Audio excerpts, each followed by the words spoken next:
Good evening, everyone, to the grand finale of the CPL Season 7.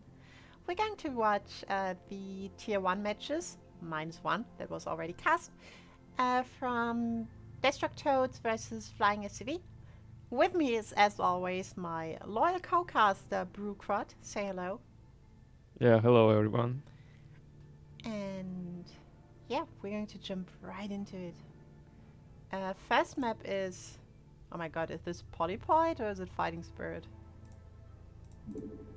That looks like Polypoid. Should be Polypoid, yeah. Yeah. So first map is Polypoid. It's a CVP. And as I said, we're going to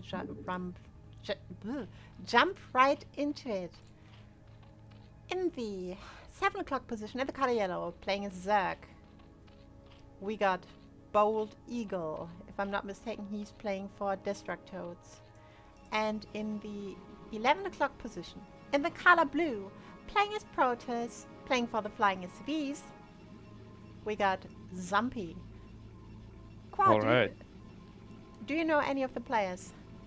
We watched Bold Eagle's game, I think, some time ago, and I see Zumpy very first time here. Maybe he changed the name, I don't know. If so, but I'm very excited to see actually what is this player and what he can do and how he plays, his play style and stuff. So that's a pylon with a scout, so that's probably going to be a forge expand. With a gate expand, I think you keep the probe around longer. Overlord is unfortunately not going to the Protoss base. It's of course the right direction to scout. Because it will fly over the natural, but luck isn't on the side of our Zerg player. That's an overpool. Yeah, and probe just confirms it. Very fast scout indeed from our Protoss player, and also the luckiest scout getting it from the first try. Very annoying for the Zerg to take an expansion. We'll see if the drone just goes straight away into third base or tries to put it into the natural. By the way, here's the forge, as I predicted. Oh, he goes just right into third.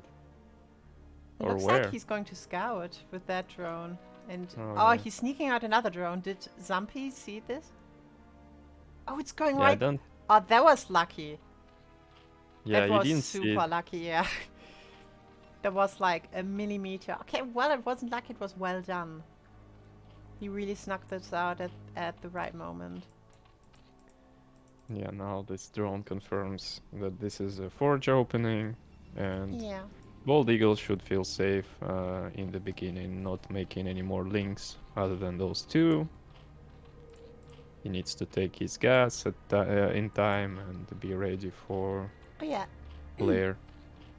Let's see about the gas timing. 232, 233, it should come any second now. You want to take your gas. Now it's already probe can deny it. That's very strange. If it was my ladder opponent, he would take this gas. Yeah, he also deny it for longer. And he also doesn't have a drone out to take a third. If he like, what is he doing? Yeah, I'm not sure. There is no third base, no gas. No. Oh, there is a one at 12 o'clock now. Okay, so he did actually take the 12 o'clock. I was like, he doesn't take the 12 o'clock, right? He just forgot about his drone. But no, he's taking the 12 o'clock and then he's taking a very late gas. So, I don't know if this is going to be some weird spireless play that goes directly into Hydra, or if he wants to do a belayed 3H Hydra. I'm not sure. Yeah, I don't know. It looks like a bust of some kind, Hydro bust or Speedling bust, something Yeah, very aggressive. Because why would you take this 12 o'clock base otherwise? yeah. And like Zampi is probably like, what the heck? Where's your third base? What are you doing, Zerg player? And there is a Hydra then, drone is ready in position. Yeah. So, this is a belayed Hydra push. Yeah, denying the ramp with 2 links so aggressively, I think this should tell Zampi that Hydro bust is incoming still. And Zampi did go for the second cannon because he's thinking there's something really weird going on. Yeah, other than that, so let's see how much damage that can do. Zampi going into his +1 ground. I'll step away to shut the window in 1 sec. Hydra starting to come out for Bold Eagle at the 12 o'clock. Hydra's range is coming up. Oh, range before speed. That's interesting.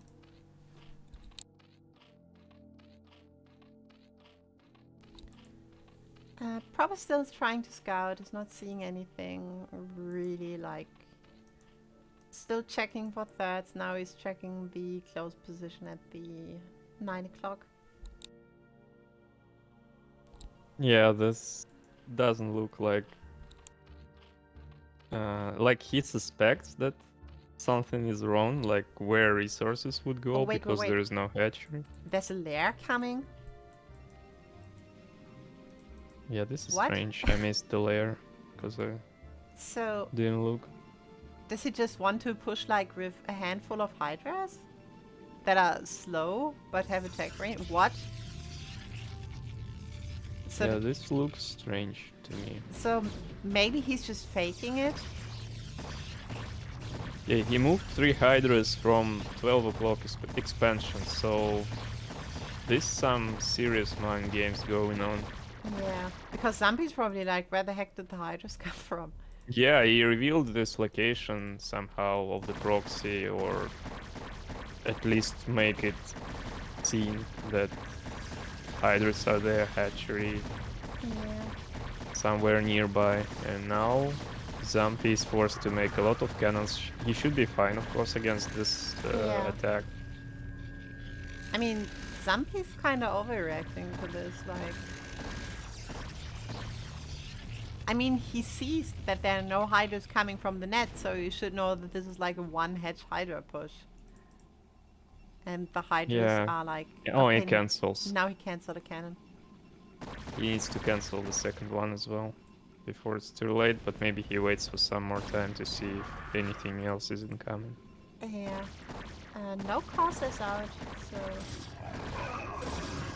Oh no, Oh. And now he's using his zealots to slow Hydras. Yeah, and he didn't cancel the cannon. Yeah. I feel like Bold Eagle really threw Zampi off now. Like, Zampi has no idea what's going on. He's going into Storm and a Corsair and leg speed and basically doing everything at once, because I feel like... I mean, it's still this is relatively crazy. normal, but... My brain tries to parse it, like why layer, why this aggression, but I think it's something like that shouldn't work, but it works in the sense of throwing the opponent off balance and get into his head and proceed from there. But there is a Corsair now to see everything. Yeah, but they're too Hydras. Starts to be annoying and kill those overlords. Oh, I think he's going to get one Overlord, but... One Overlord is acceptable. Zampi is now starting to saturate the 12 o'clock position. He's getting his 5th hatchery, right? Yeah. Corsair's still trying to be annoying. Oh, he might get a second Overlord if Bold Eagle isn't careful, but no. Lurkers got built. There is no robo, so gotta throw a storm for every lurker. Okay, Double evolution chamber, it's very strange. It's gonna be some 1-1 timing, or because this is like not a proper third base, right? If Protoss just moves out with an army, it just dies. Yeah, but I mean, Protoss can't move out right now because Protoss kind of contained. Okay, there is a DT, and I think there's no Overlord and Overlord speed, and if the DT just goes to the 12 o'clock, this might hurt. Oh yeah. He needs an observer though, and Robo is just being made, so Yeah. he couldn't see those lurkers. He can only target hiders at this point. I mean, But he doesn't know that there are hiders. I mean, the DT could just run through it. Like, the lurkers can't shoot at what they can't see. Yeah, exactly. But I guess he still doesn't know about, or he should scout more with Corsairs. Yeah, he didn't scout exactly 12 o'clock base, but Yeah. maybe he should suspect that units were coming from weird angle, and the fact that he didn't see any third base on the map yet should ring some bells. And like, that he never saw any Hydras walk out of the natural. Like, he had his probe down there when the first Hydras arrived. And Bald Eagle even take this weird path to drone transfer, not to be seen. Yeah. There's now an Overlord, by the way, so the GT can't really get out anymore. I know, but the Overlord is dying to the photon cannon. Oh, it just died before, just right after Yeah. DT died, so unfortunate for Zampi, but he has another DT and he needs an observer, which is coming out very soon. Wow, Bald Eagle really needs to be careful with like the cannon range. Yeah. Uh-oh, there's the DT. Now there is an observer and DT. You can clean this up, no problem. The Overlord is just coming, but there are Corsairs.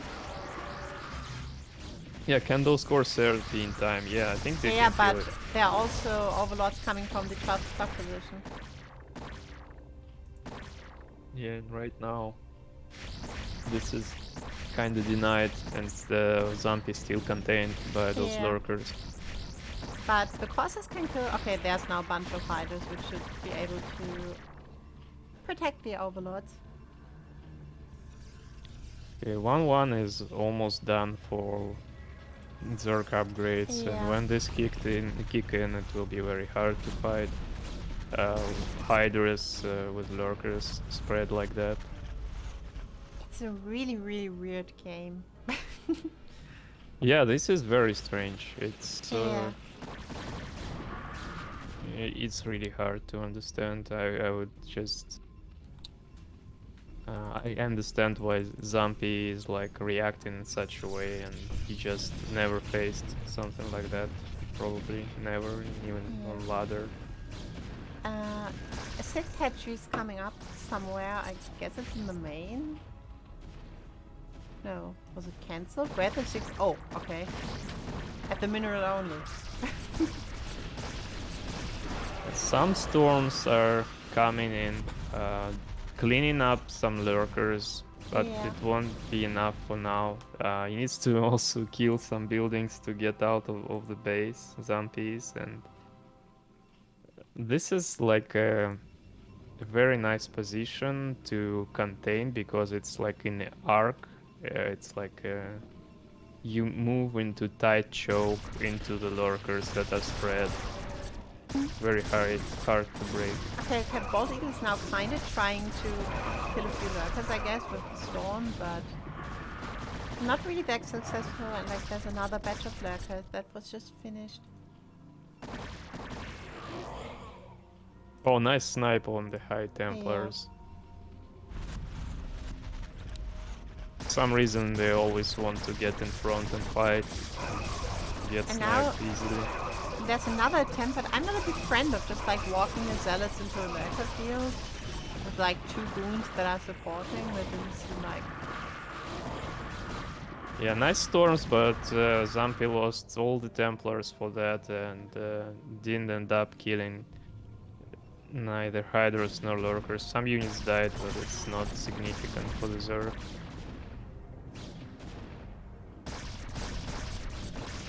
And now there is this slow sunken push from this hatchery to get contain reinforcement.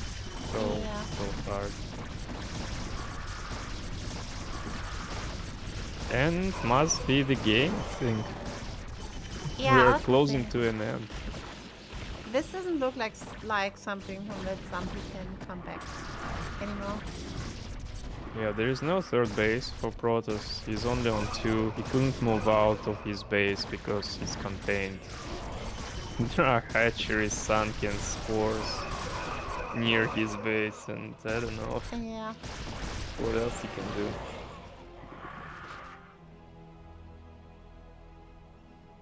And I don't know, I'm not a big fan of like walking zealots into the lurkers and stuff. Okay, now we got a good... Oh, but there is fortunately Hydras coming just in Yeah, time on blocking top the of this ramp. ramp. Nothing you can do.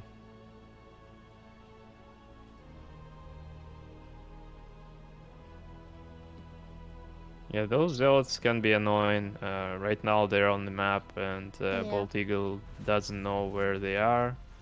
Everything is... like, he has a good Sim City, but there are no Sunkens. Maybe they can do a lot of damage. Let's see, killing some Hydras. Trying to get into the main, but nice Lurker block with those Great eggs. lurker block. He's not getting a few drones in the natural, but Bald Eagle is on 55. He is taking his own mineral only. He is reinforcing his contain. Oh no, Yeah, no. very well no, done. no. He's actually droning right now, but Zampi already lost a lot of units in his attempts to break the contain, and I don't think that he can break it with the number of dragoons that he has. Also, he's really low on storms. He doesn't have a single one. Oh, he's 1 storm in the back. Yeah, even without reinforcing, you see how strong this army is, and oh, nice storms, but it's not enough so far. Yeah. Some Dragoons and Templars keeping them behind is a really good idea. He needs more raids like that, not losing Templars, but keep making amazing storms on top of the Hydras. Yeah, and like then you have the Sunks on the high ground, which are also really annoying to deal with. For Zampi, so... Zampi, not Zampi. And now we got 4 more lurkers. But the dragoons are already in position, the lurkers are not. Yeah, Bald Eagle was a bit slow to react and borrow those lurkers, and there's just lurkers at this point, no Hydras, but Hydras are coming from the bottom, and it's a lot of Hydras. Yeah, I think this should be pretty much over. I mean, Zerg is also up by 27 supply, which is not a position you want to be in as a Protoss. And yeah, I feel at this point Bald Eagle just wants to finish it, because even waiting for longer doesn't make sense, because he's so much look ahead. at this. It's hidden counter expansion crazy. at the 6 o'clock from the Protoss. Yeah, this is desperation move at this point, because it's so late, and minerals on the main and natural will be mined out very soon. How he can saturate this new base, I don't know. Out of 1 probe. Just build more probes at the Nexus and hope Yeah, for one the at a best. time. Yeah, indeed. Or like go into shuttle tech and like Oh yeah, and shuttle. fly them out via the 9 o'clock position.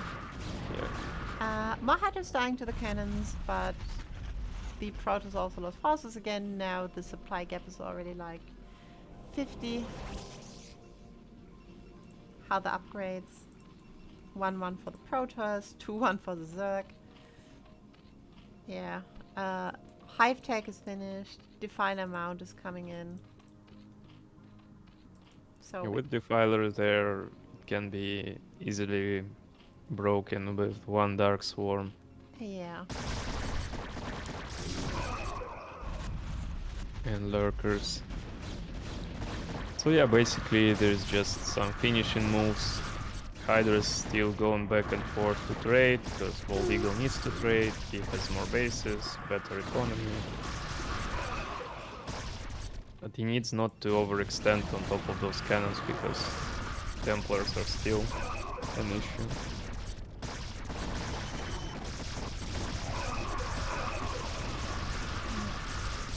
So one more attempt to break this. Bald Eagle gets all the Hydras, Zampi, but Yeah, there's he still tried to break it yeah, but there's with still, less than 10 units. but like there's still a giant lurker field. Yeah, it takes forever to break this lurker field, even with 200 supply. Uses his 2 storms, gets 2 lurkers, finishes one with the 2, and that was a nice move. Somehow Zamp is still macroing and keeps his supply looking like it's not over yet, but... I mean, if you're behind by 50 supply as a Protoss against the Zerg, it's probably over. Yeah, but he was like 80 against like 100 something, like still kind of close. I thought, where are those units? Because I see only 4 units on the map, and where is this 80 supply? And it's all probes. Oh yeah, speaking of probes, we have like 3 probes now mining at the 6 o'clock. We have a few cannons, we have an assimilator. Yeah, this base is the only mining base for now. Yeah. Stars are coming in, getting a few hydras again. They keep trading units. Bold Eagle did take the natural, by the way, of the 1 o'clock position. He's taking the natural of the 5 o'clock position, so he's expanding all over the map, just getting more and more hatcheries. Could maybe use a little bit more gas. He's now going into circlings, I guess. Yeah, adrenal glands are getting done. The fight is on the way. Probably thinking what he can do in the next game. I don't know.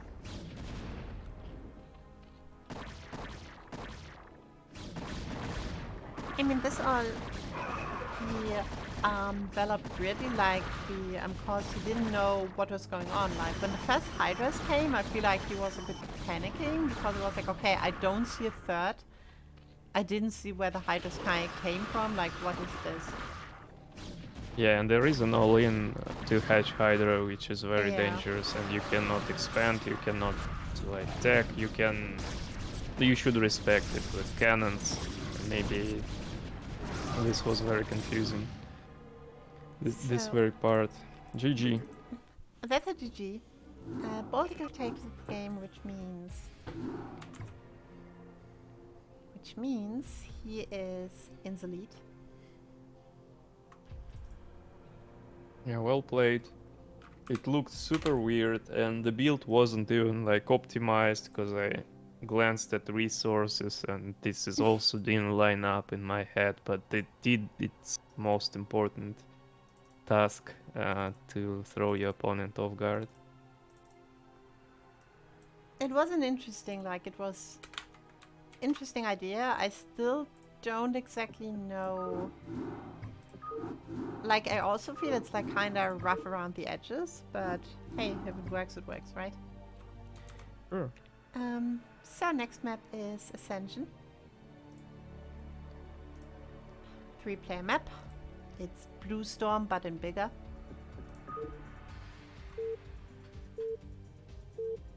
I think it's just Blue Storm cloned into 3-player map. Yeah. Or am I confusing it with some other map? No. That's Ascension, I think. That's the map where Artie always says it's Blue Storm, but 3 players. Yeah.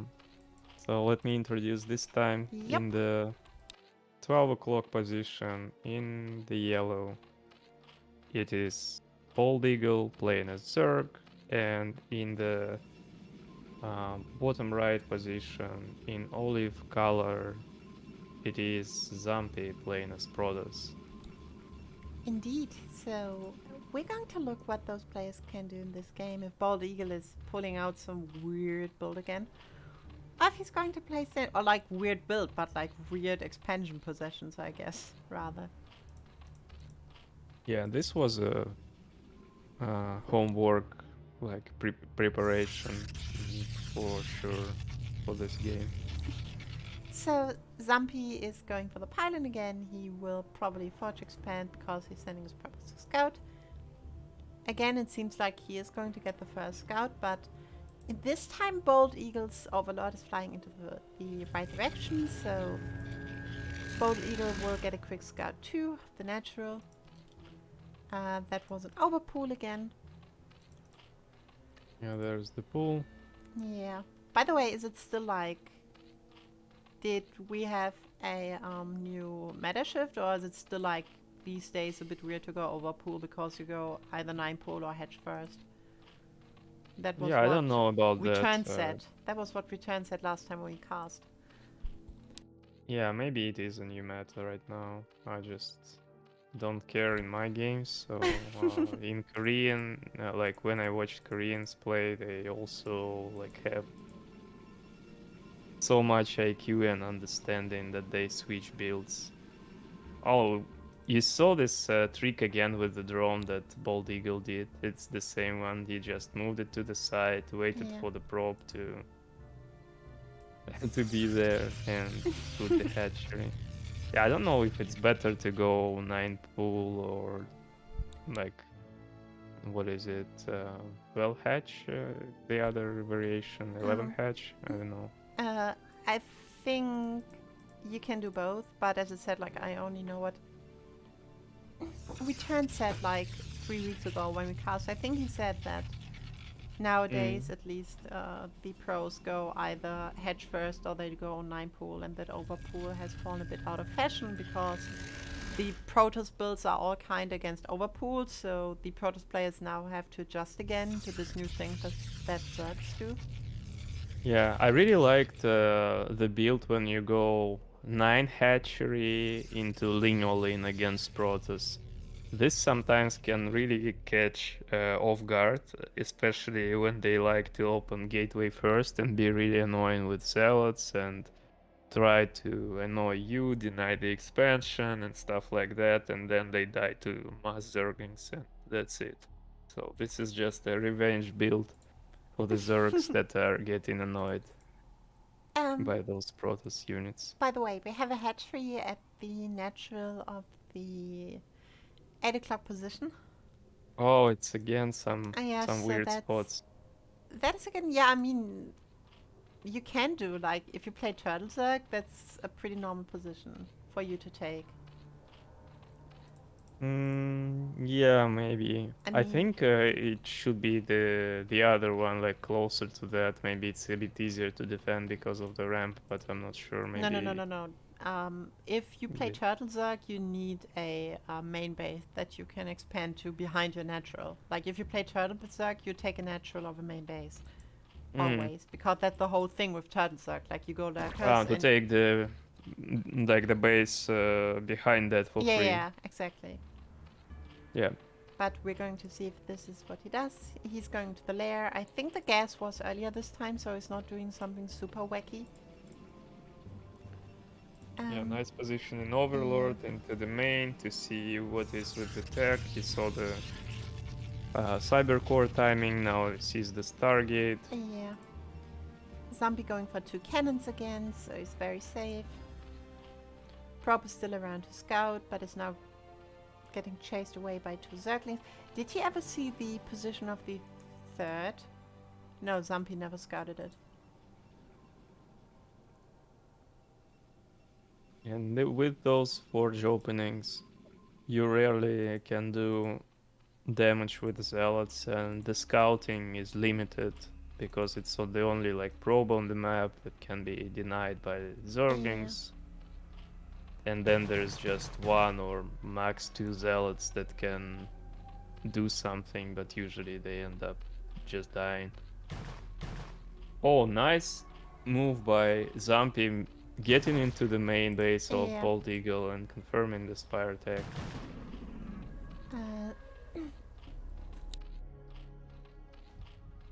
So it sees the spire. He sees. Oh my god, sorry, my voice is dying for some reason.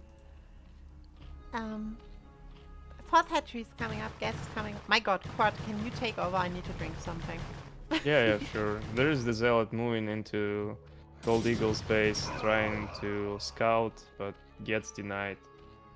Maybe he wanted to do the damage also, but ended up doing nothing basically and just died into those links. And now there's 5 Zerglings moving into their usual position to see at the front of the Protoss base, but they just stopped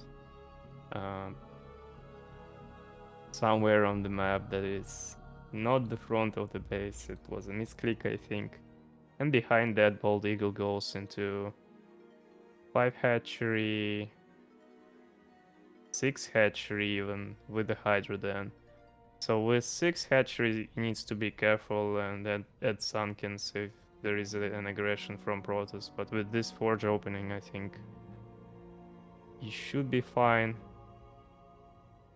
Oh, double Stargate from Zampi. This is really interesting why he decided to go for double star. I mean, you can It go might, double Stargate. yeah, it might catch off guard, I think, Bald Eagle. Yeah, by the way, what did Bald Eagle do? What did I miss? Oh my god, I'm sorry. He went into 6 hatcheries and he's just defending and turtling, like you mentioned. The Yeah. Turtle Zerg style. I mean, he's not really playing Turtle Zerg, like he's lacking lurkers for that, and he would have to have much more Sunkens and Spores, and he would probably take his fourth route now. I think he was in the chat and he was like, he just hates to take the normal threat on this map and to defend it, so probably not some super special gameplay. And he's also going into double Evo very early again, which is interesting, which is something you usually don't do. Usually I think you place your second Evo after your, the +1 or the +2 after one of those finishes. Courses are now moving out. Scourge did see the move out. Yeah, Scourge will be killed, but now they can, Bald Eagle can see that it's a lot of Corsairs. And we had one Scourge connect. Oh, there's 5 Overlords flying across the map. Good thing Zampi didn't see that.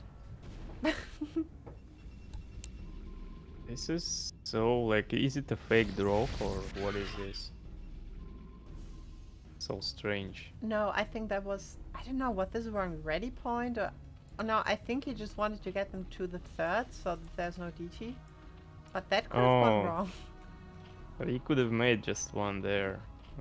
He denied the DT. Yeah, it's strange, I don't know. Well, I don't know, now they're like kind hanging of out. chilling on the high ground.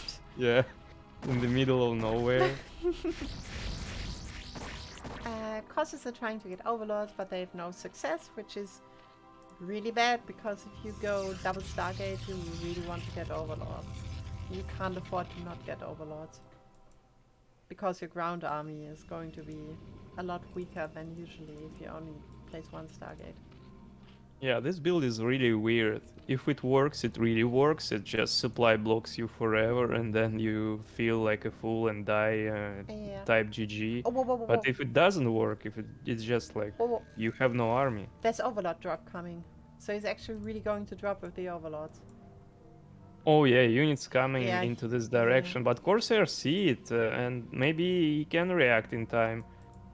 If he suspects that this is a drop, because they are moving in such a weird direction, and this can only tell one thing, that it's a drop. Oh, but he isn't continuing to follow. So this drop is going to hit his main base, and that's a lot of Hydras. And how many storms does he have? He has 0 storms at the moment. He will have 1 in 10 seconds. Oh, this is so hard to defend at this stage. Because at max you have like 2-3 Templars and that's it, and Hydras can do anything because there's no cannons here. Oh, now there's the Zealots. Oh god, the probes. Oh yeah, Oh he my spread it, god, yeah. separated them in two, and now one army he's- just Oh, but that's a killed big them. storm on the Hydras, but he lost. Now both his High Templars, he lost. Oh, he can snipe this Nexus even, and before the Hydras will die, he can just kill the Nexus. And now the forces are chasing the Overlords, which were unprotected because the Hydras were being those ground forces, but Nexus went down, so I think that's it, because how like you can survive on one base against 3 base Zerg with full economy and he took no damage early on. yeah. This drop is cleaned up finally, not even cleaned up. Okay, there's 2 Hydras, but they will die soon. Oh, I don't know. This is really hard to come back from, and Bald Eagle Yeah. And there's still keeping. And like there's 12 more Hydras coming from the front, so that's even more pressure, but there's no 40 Ts and I don't see an Overlord, so...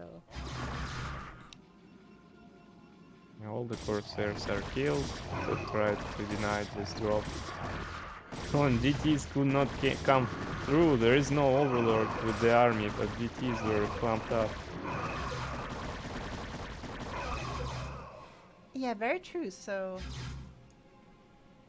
They're not attacking for some reason. Yeah, he's probably scared of Overlords coming in and doesn't want to lose all of his DTs to the Hydras. Yeah, now they... Yeah, maybe that's why. Oh no, there's another drop in the main base. Yeah, and he wants to deal with 2 directions now. Yeah. He needs to clean up this drop, and at the front there is another army of Hydras. So what do you do? It's just 2 cannons. Yeah, so this gets cleaned up relatively okay. He did lose the pile that powered some of his gates, so those are unpowered, but now there's pressure at the front. And I don't think that he has enough to hold this now. He has no High Templars, he has very little ground forces or gateway units. Nice. And There yet is Forge going down. yeah. Meanwhile, Bolt Eagle is taking 4th, by the way. And there's another drop in the main base, which are killing probes, and that's the GG. Yeah, so GG. surprise drop.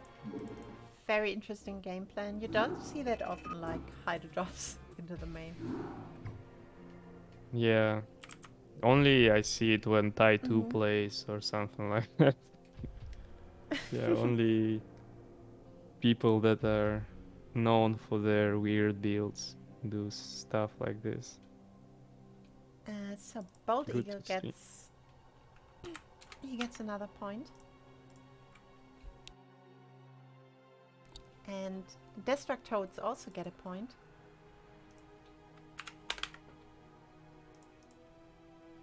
And we're going into the next series, which will be Hanks versus Cos, and I just realized that I made a mistake. Like, I'm pretty sure Hanks is also a Zerg player. So we're going to correct this. I'm going to adjust my in-game scoreboard so that it shows the right names. And then we're going to jump right into it. First game will be Polypoid again.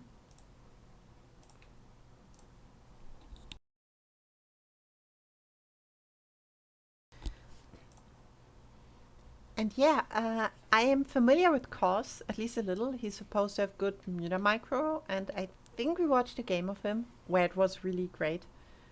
I don't know anything.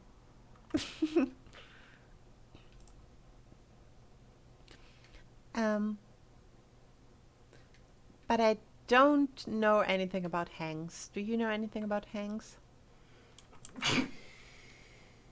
He's just the usual CPL player. And other than that, not much. Alright, this Yeah. is EVZ. This is a ZVZ, the best matchup in the game. In the 1 o'clock position. In the color. Is that bluish gray? No, that's not bluish gray. Do we have light blue in StarCraft? I haven't played the game so long that I'm forgetting the color names. I don't know, for me it's light gray maybe. And in the 5 o'clock position, in the color orange, playing a Zerg, we have Hanks. Orange is a terrible color for Zerg, like yellow for Protoss or gray for Terran, dark gray. Because your buildings are already kind of orangey, so... Yeah, very similar to the native color. We'll see who builds the pool first right now and which direction the game would go. I think still build order advantage is huge in ZVZ, and what else is huge is this Overlord Scout that Hanks is doing, and he will be right there at Koss's base, seeing everything. Oh, he's turning around. What is this? This is weird. Like, he can't expect to meet another Overlord, right? That would be... Yeah, this is Polypoid, not Fighting Spirit. Oh, maybe.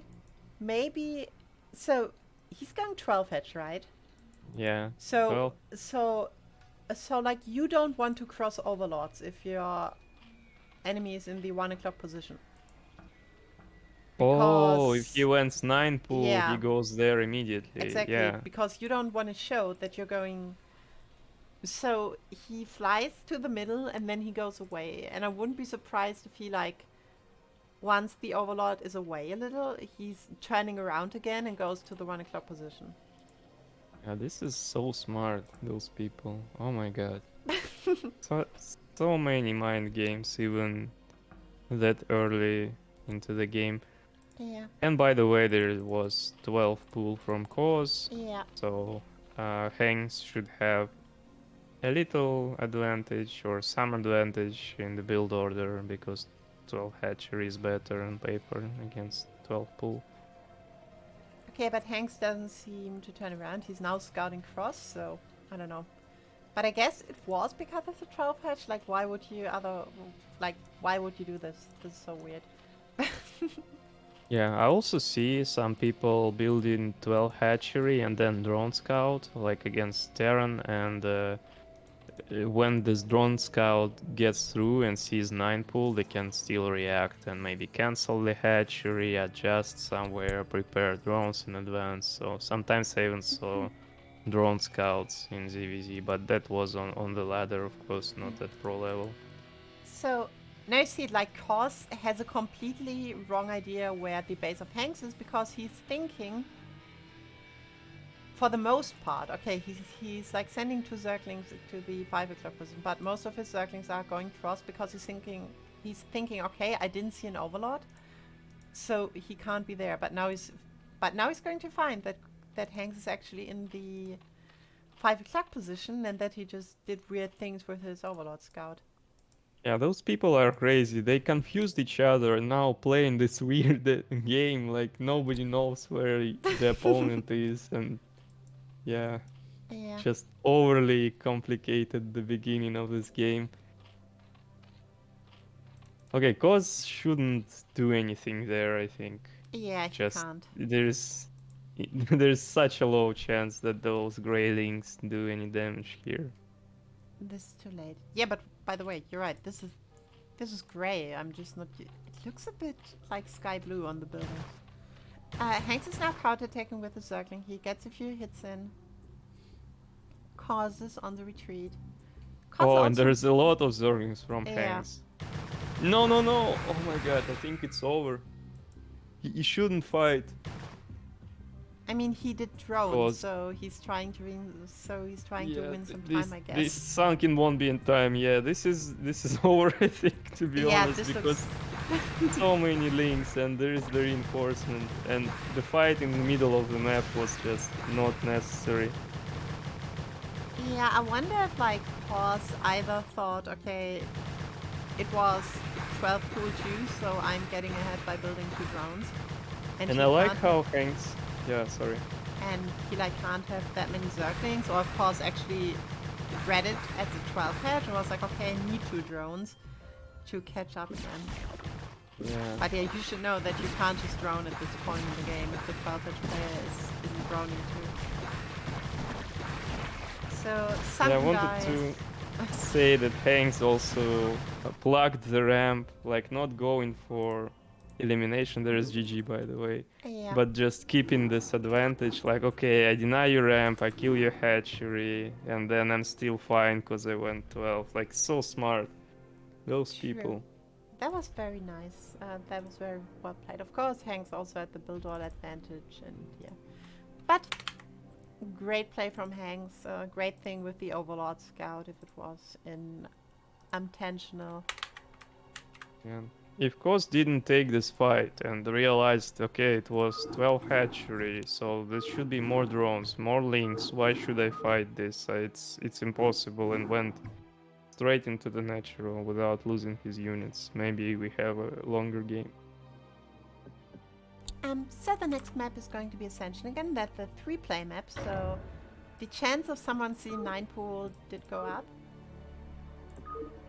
At least I always like to 9 pool on New Sylphid.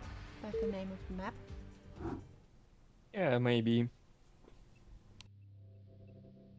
So in the 12 o'clock position, in the color cyan, I think it is IRK Cause, and in the bottom left corner, 8 o'clock, I think, in orange, it is Hanks, also playing Yeah. as Zerg, who's up 1-0.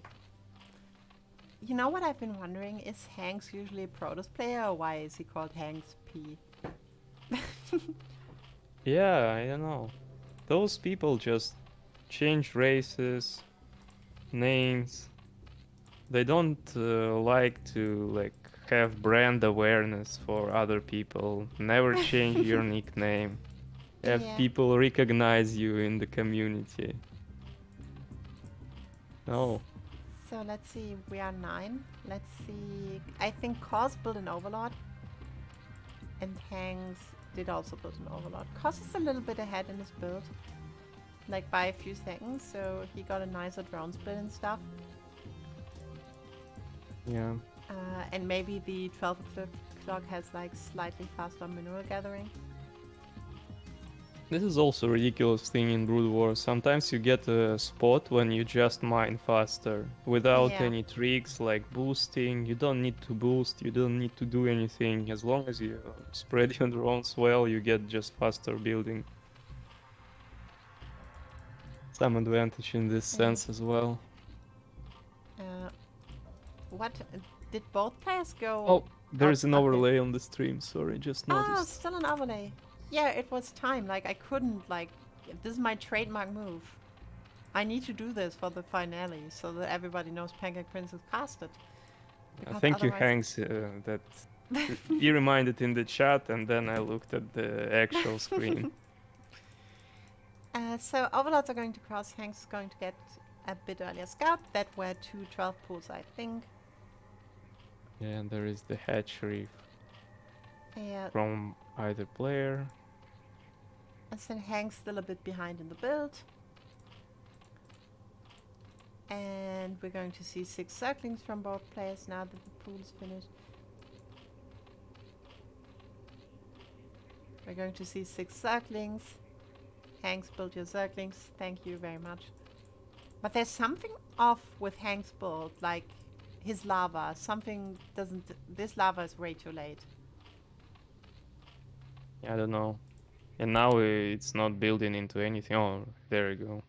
Another Zarwin. Yeah. Something is different, and we missed that adjustment. Yeah. Hanks somewhere. also has a drone more. Oh, I know what he did. He probably built 1 extra drone instead of like saving lava up to 3. Yeah, Hang is in the chat. He can clarify what is the idea of the build and what was the adjustment compared to usual. I mean, he built a drone. He built an extra drone. Cause is doing the completely normal 12 pool. That's why I was like, okay, he's going to build 6 Zerglings, but Hanks is on Hanks has one more drone than Cause. And he shouldn't have. He should have 10 drones. Yeah, even going for the mirror build, he has some kind Yeah. this drone advantage. What a cheater. He could fill up his gas again. He's only with 2 drones on gas, especially with the 11 drones. Meanwhile, Cause didn't fill up his gas again.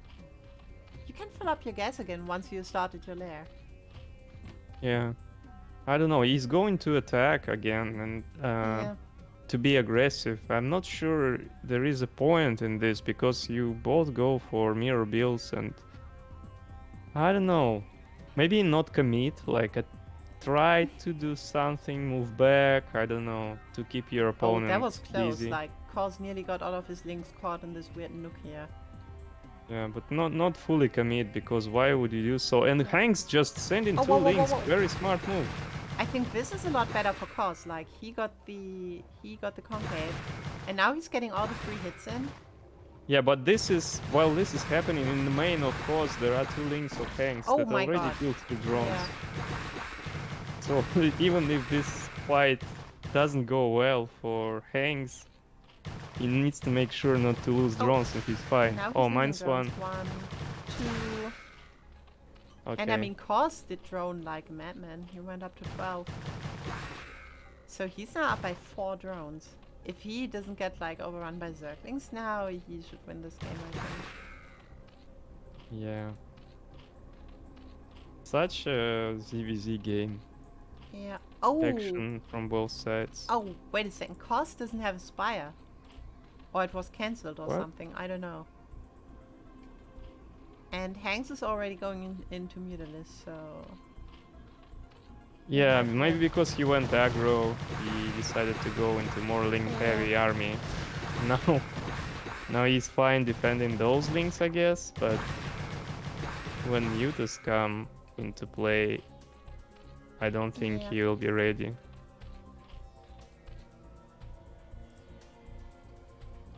There is an evolution chamber started, Yeah, so but he needs a creep colony in his main base.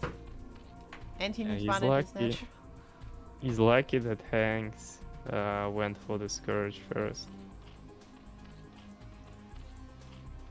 So, creep colony 1 is coming up. Creep colony 2 should come up too soon enough in the natural, at least I hope so. But there's our first Mutalisk. Yeah, creep colony is just 1 and it won't be in time, but Mutalisk is not going to kill any drones, I think. Just flying, seeing things. Peaceful Mutalisk. Oh, he's going to get this one. And there's no spore colony at the natural.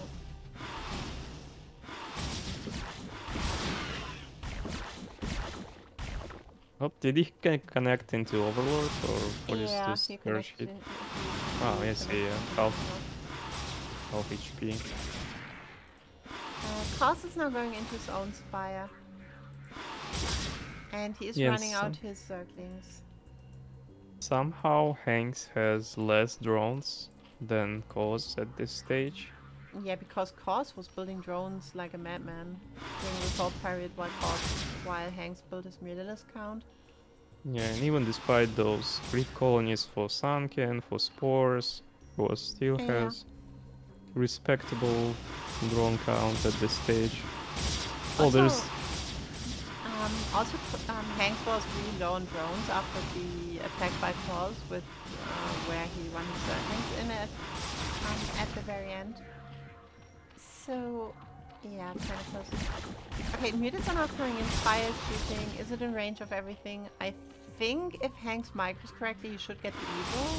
Oh, he can even get the spire. Oh, You can get the everything here because there's just 1 spore. Drones are not protected at corner minerals. Fire is not protected. Evo chamber as well, as you mentioned. And that's And there's GG. Yep. Was tried the same move with 2 links when Mutas were killing the Sunken, but they didn't work. Just denied by Hanks. He's in 2 places like a madman multitasking. So, Hanks gets a second point. He wins the series, which means DestrucToads also get another point.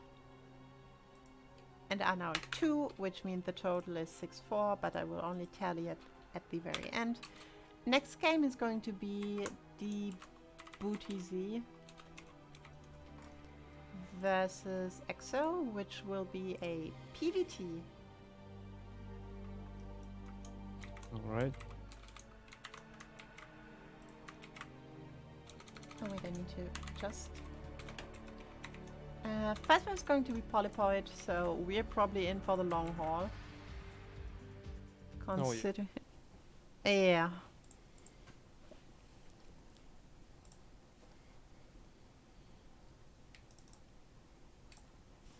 So, PvT, a very interesting matchup, I think. A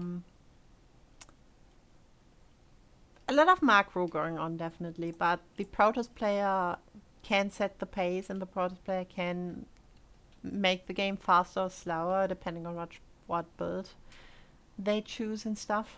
So, in the 11 o'clock position, in the color white, playing as Protoss, we have DestrucToads.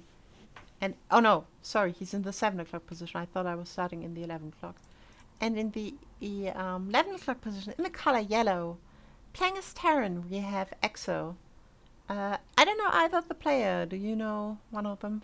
Or both?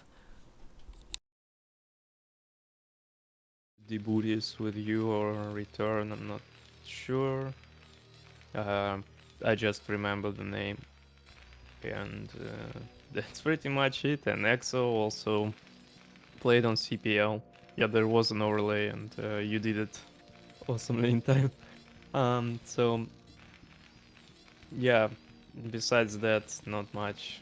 They are not on my team, so we didn't communicate during this season, and I played, I think, only once this season on CPL. Also didn't play against any of them because I'm in lower tier, so yeah, that's what you get.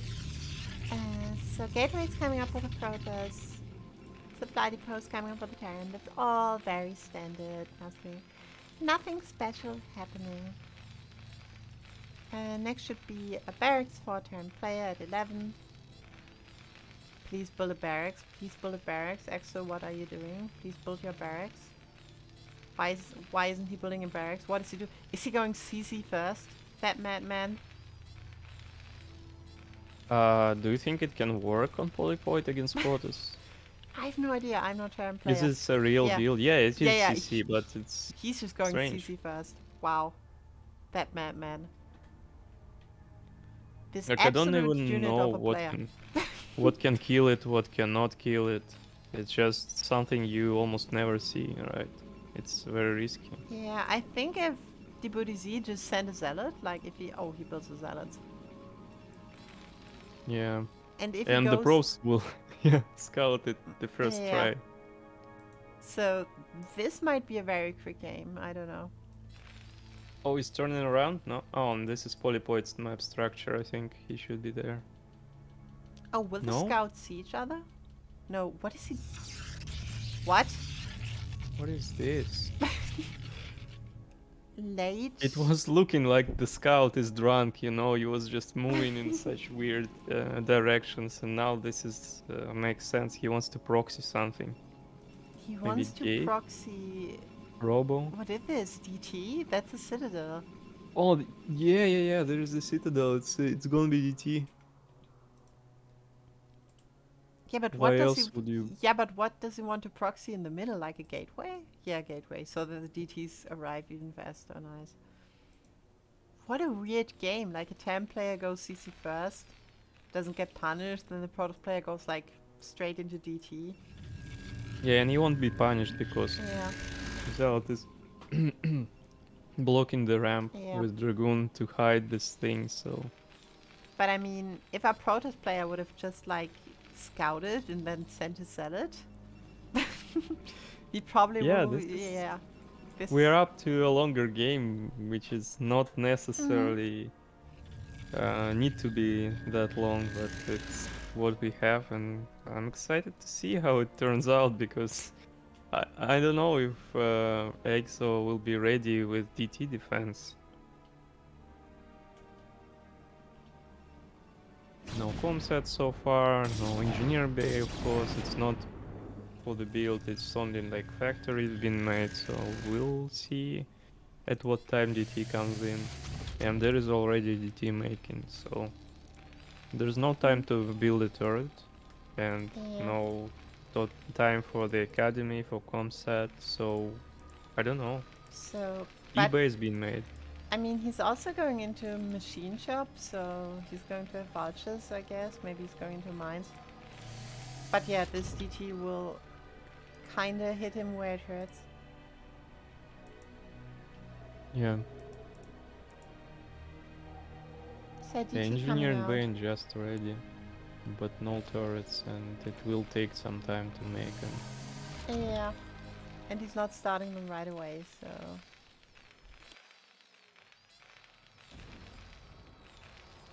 Okay, now we're getting a turret. Now we're getting another turret now that the DT's in.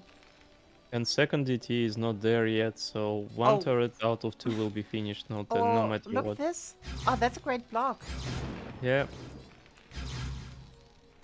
But there is no units to fight the DTs, by the way, That's in the main. Oh, now there's a tank. And this tank. But the natural is getting sacked pretty hard because the turret didn't build there. And there's a third DT coming in, so... Yeah, I think Exo is going to lose his natural to this. Yeah, Meanwhile, yeah. the DT in the main just died. There was a great... That was a great wrap-up ball. Yeah, worker count is still fine for the Terran, I think, because of this fast CC and faster economy, but in the natural, how you defend... are we going to defend the DT? Maybe slow turret push into the natural, I don't know how to do it. Yeah, that seems to be what he's doing.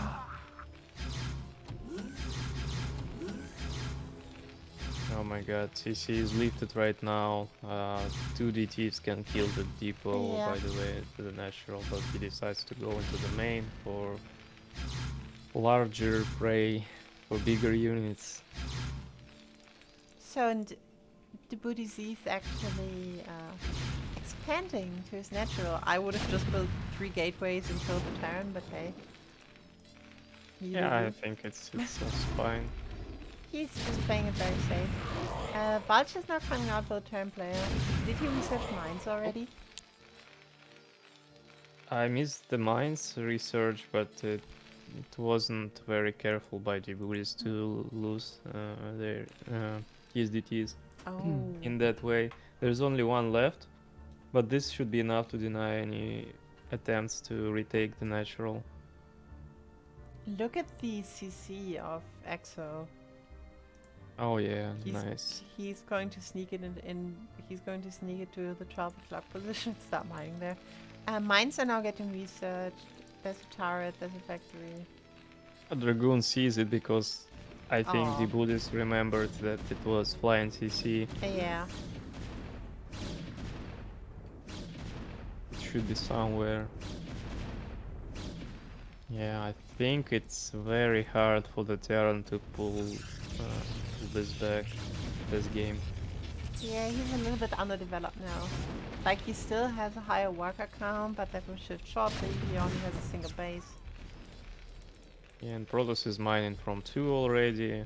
Will be much larger income, even with equal worker numbers, when they spread among 2 bases compared to 1 base. It's very... like, it's much more minerals. But the DTs in the main base died. Mines killed them, and now the tanks can get onto the high ground. Oh, but don't lose your CC. You really don't want to lose your CC. Oh, the CC can be lost for sure because there's 4 Dragoons. Yeah. Even with tank shots, nothing can stop it. That looked a little bit over-eager. Yeah, you don't need to push forward, I think, as Protoss there. Yeah, because the siege tank is pretty strong. No, I meant Exo, like how he tried to place his CC again. I think he should have waited a bit longer. Yeah. because there are 400 minerals and building time, and you can't build SCVs out of it. Okay. But yeah. This game is really hard to pull back from because CC was killed like 400 minerals. How many times, how many SCVs were killed? I don't even remember. And denying mining from the natural was huge. So, and playing from behind against Protoss, it's no good. Yeah, it's pretty hard. I wouldn't blame. Protoss already 20 supply up. He's now getting ahead in the probe count. His tech is looking nice because he got the early Templar archives, which you usually have to build later. Double Citadel, that was a mistake. Yeah, that is nice. I mean, I Citadel. remember. Sorry, you go ahead. Yeah, I remember the classic example that Day 9 gave to the viewers. Like, Bisu was microing like a god, Dragoons against mines, and then builds like a second Robo or second Cybercore or something like that in his main base to emphasize the point that everybody makes mistakes in this game, even pro gamers. And Yeah. we see this second Citadel behind all that. So, Exo going into double armory here. I think you usually go into the second armory later, but maybe he's like, okay, I'm behind, so I'm just going to try to turtle it out until I'm ready to fight. Mira, Second archives as well. Oh my god. Sorry. what? This is Oh my god, second yeah, Templar he pulled a archive. second archive. Oh. Well, he's not going to store all the eggs in one basket. He's just Yeah, he's just being safe there. look I don't like know. it's also like changed order. Like here you got archives over Citadel, and you got Citadel over archives. Really artistic. Perhaps it's like an artistic choice to show some building variations. I don't know. Yeah, this is also shows how brain works. Like you build Citadel, you build Yeah. archives closer to it. It's like automatic. You don't even think about it. That's why you end up with exactly same duplicated buildings. Like a machine playing this game.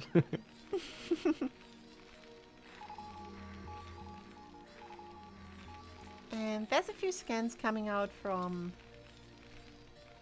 a yellow player.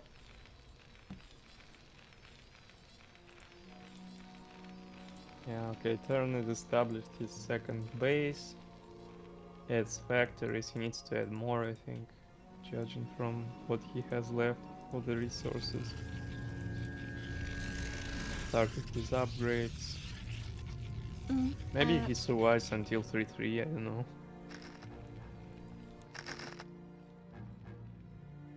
And then we're talking. Protoss is on Arbiter tech now. He is building his first Arbiter. He got a third base up. It looks like he wants to expand to a fourth base, but there's a bunch of Vulture which will kill the probe that's standing in the mineral line, I think. And the Protoss player is pushing onto the high ground of the mineral army of the Terran.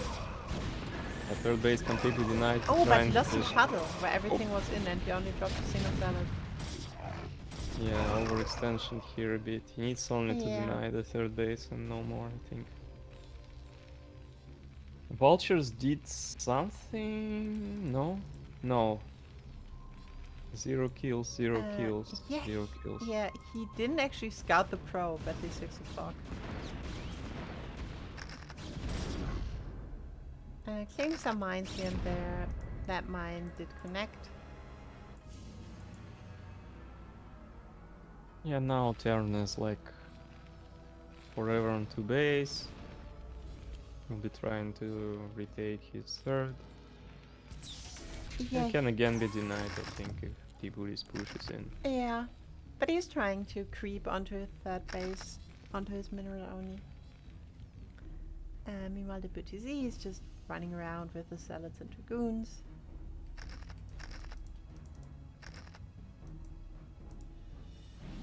Six o'clock is now being taken by the Protoss players. He's placing a nice pylon wall. gateways are coming up. We're on 6 now. This middle gateway is still alive and producing, I think. This is so strange. We are like 13 minutes in. I mean, Exo never got to really push out, so... Yeah, he doesn't even know from where those DPs came from. Yeah, true. Exo's 1-1 just finished, so he's probably going to start his 2-2. He is now upping his factory count. Meanwhile, DestrucToads is... Oh, he's now... I think he's planning to attack the mineral only pretty shortly to disrupt the expansion being taken. That is recall is getting research, and here we go. I think the fight is about to commence. He's now moving up with the dragoons. Tanks are in position. There was split, but it's only a... Arbiter has energy, but tanks are very well spread. Yeah, but those are only 4 tanks, and like there's no mines and pulses to buffer, so... Yeah, nothing to buffer. His stasis is 1 tank, and there was a clamp of tanks just behind it. But never mind, it doesn't matter because of the early game damage. So he lost an obstacle tower. He's not pushing into the Terran's natural. He's just happy to deny this mineral only. Yes, just no, you don't take the 3rd base in this game. Just no, never. Yeah. Again denied. And resources are wasted into building this once more, and then Exo needs to rebuild it. Yeah, X is now going into EMP and science vessels, so... He had the tech, but he simply doesn't have the numbers to support it. Yeah, also keeping with the upgrades, but it's hard to play in this position to get back into the game.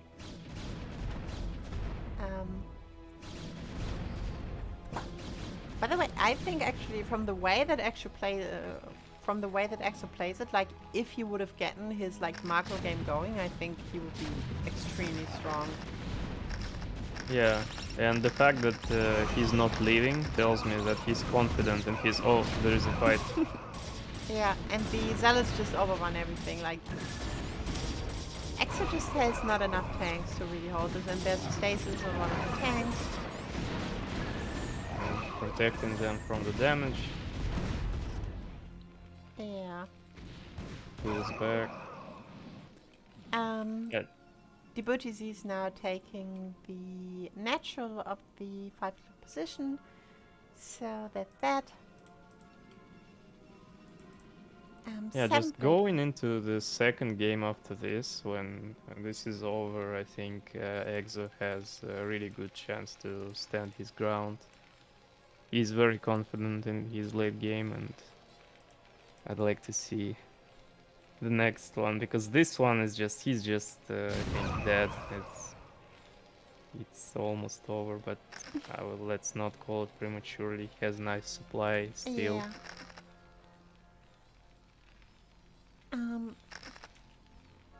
DestrucToads really needs to spend his minerals. Like he could build like I think 3 more gateways at least, if not more. But double command centers, by the way, from Exo. Oh wow! Somebody really wants to get into his macro. Like he's triple not command centers. Yeah.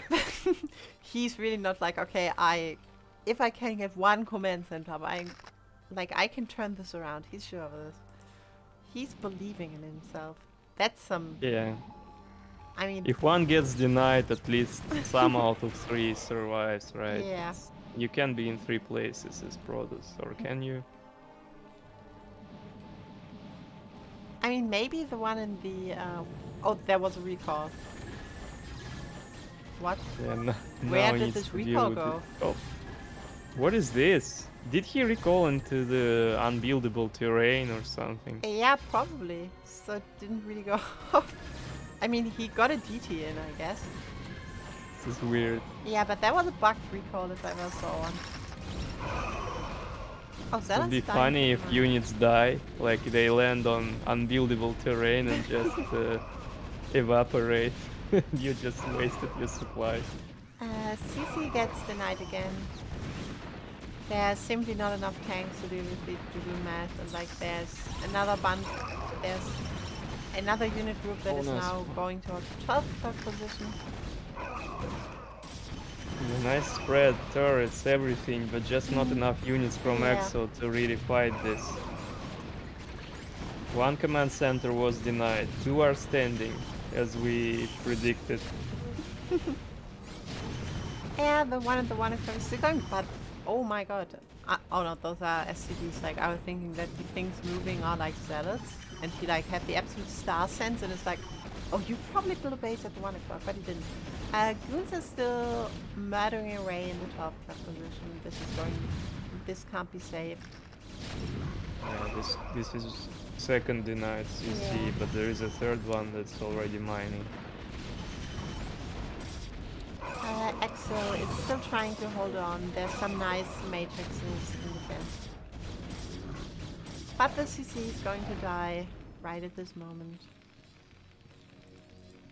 And so he still has his expansion at the 1 o'clock position, but there's a Lagoon moving out and an Ops. Yeah, and you'll be able to yeah, scout this the is going to be expansion. scouted too. And this is like, okay, let's deny this one as well. And slowly but surely EXO is not getting out of this game with a victory, I think. Yeah. He's mined out in his main, mined out almost in the natural. No third base in this game. That surprise command center will be denied. Not by the single goon who needs a bit more army. Protoss units are not that strong. Now there's a Zealot and Dragoon, and it should be enough to completely kill this thing off. Yeah, and the 5 o'clock is being taken now by Deputy Z, so, and he's about to max out. Miwa Exo is on like 87 supply. And he's a bunch of factories which are not building anything. Yeah, I think this is over. Also, Exo's favorite player is Fantasy. Just saying. Yeah. The SCV transfer for remaining minerals to mine from. Exo's also running out of minerals, by the way. Like, he's mined out in the main, apart from 12 minerals, and in his natural, he also got like 12 minerals. Yeah, but he has just the whole bottom of the map and can do whatever because it's just one proc builds the whole thing, and But I don't know but how he but I guess can he's lose. still fighting on. Yeah. Now there's long distance mining for EXO from his third base because he doesn't have money even to build a command center there. I mean, he is trying to like retake his 12 o'clock. Oh, but there's a big recall in the main base, and I think this should be game. Yeah, that's a GG. Yeah, I'm very excited to see what's in store for the second game from EXO. Yeah, true. I'm also The very fact of like this confidence and not leaving the game for so long, I think he's not that simple. Yeah, I'm also curious to see what he can do if he gets to like play his game and not gets absolutely trashed by DTs. Yeah. I have to leave for a second, so you have to entertain everything while I'm going to show the nice map screen again, because the next map is going to be Ascension. See you soon. All right.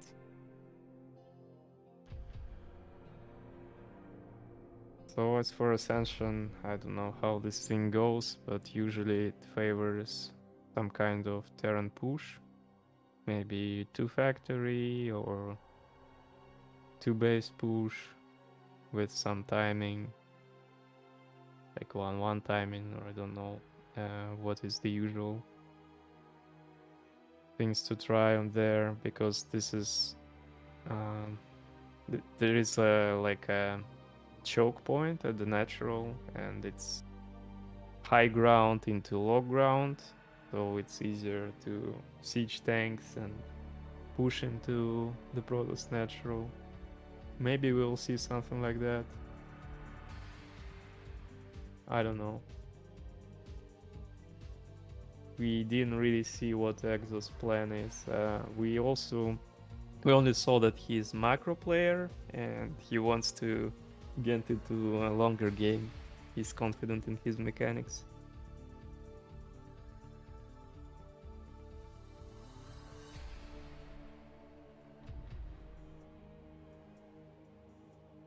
And this can be again DT rush and quick game or some other rush from the Protoss player.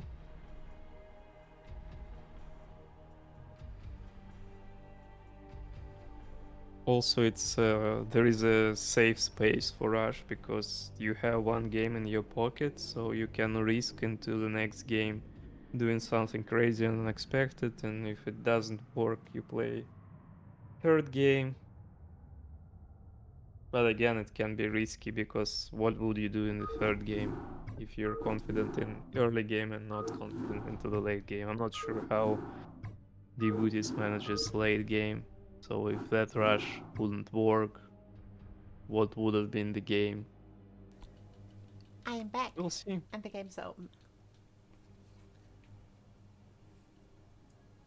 All right. So we're going to see what this is going to be like. I have a feeling this is going to be an interesting game between those two, especially if it goes into the later stages. Yeah.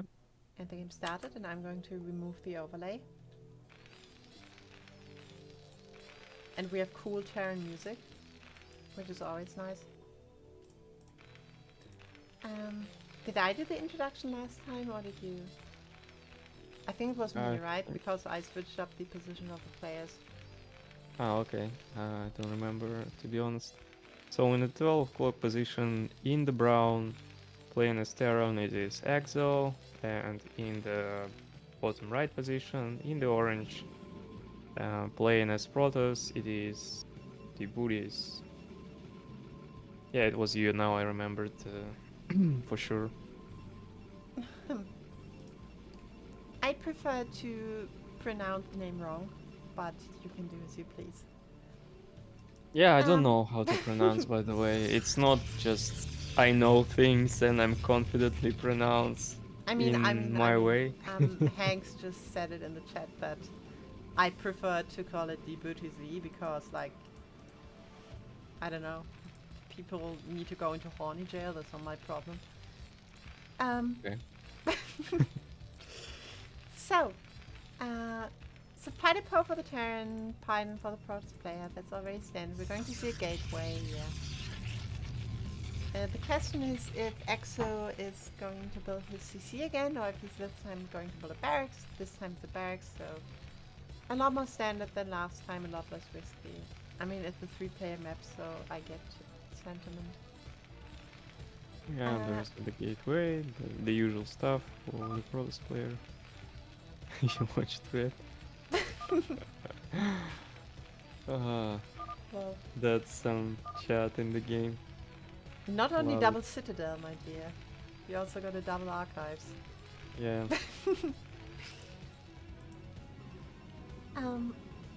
So Gateway's coming up for the Protoss.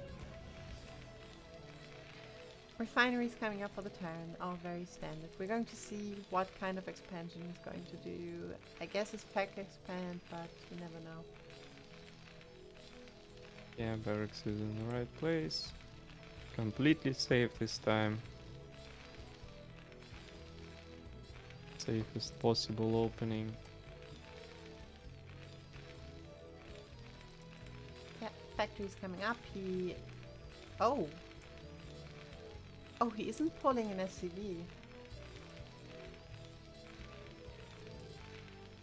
Oh, is this going to be 2-fac? I don't know. Because of no command center, or? No, because he pulled. Oh no, now he pulled his SCV. I think he pulled it. I think you pull it right after you build the factory. I think because you don't need that much gas at the moment. You need the minimum for the CC. From the gas. Okay. Yeah. Meanwhile, the Boutique has a zealot on the way. Second factory is coming up for Yeah, Probe Exo. Scout will be first. Oh, there is a second factory Yeah, in the yeah. Fog of War. But We guessed it. the Boutique saw it with his Probe Scout. Oh, and now there's the Zealot forcing some Marine Micro. Oh, and I think this is in SimCity as well, right? This isn't a complete war for the Zealot here. It is a wall against barracks and depot, so you can Okay. get in and from this Okay. this point. Yeah, but not with CC, I think. Oh, You're right. meanwhile, Exo's SCV seems like it's getting into the Protoss base. Yeah, he sees everything. If he can get to the bottom corner and can confirm, okay, there's no... Wasn't wait. able to, but he confirmed at least the gateways and the robo. Yeah. But he only saw 2 pylons. Oh no, he saw the 3rd pylon. I was just saying, what the heck. No, he saw the 3rd pylon, so he knows there can't be anything on the map. And with 2 factory opening on this map, I think it's very powerful because there is a high ground into low ground, so maybe this can play a role, and we'll see. Yeah, meanwhile, the Boutique's expansion is very late. I mean, probably because we saw the double factory maybe, but... Very late expansion from a Protoss player. Our turn player is going offensive, so very late expansion from him as well. SCV is not going to get through for another scout, but seeing that there's a bunch of Dragoons converging towards his natural. Does he need to go now? Oh, he's going exo. Oh! You The can't... Booty Z just Yeah, caught a tank. tried to catch him. I mean, he got a tank, that was nice, and now he's getting Marines, he's getting an SCV. Yeah. And it's really hard It's for not- Exo to move through this little choke. He really needs to go around. Yeah, and moving around, it's such a waste of time at this stage, and yeah, the Booty Z is just ready for this. Yeah, he did this really nicely, like... And now he's taking his Nexus, he's taking a Pylon. Exo is still pushing, but I'm not sure if this will work. With that number of Dragoons, I think it can be even stopped in the middle of the map.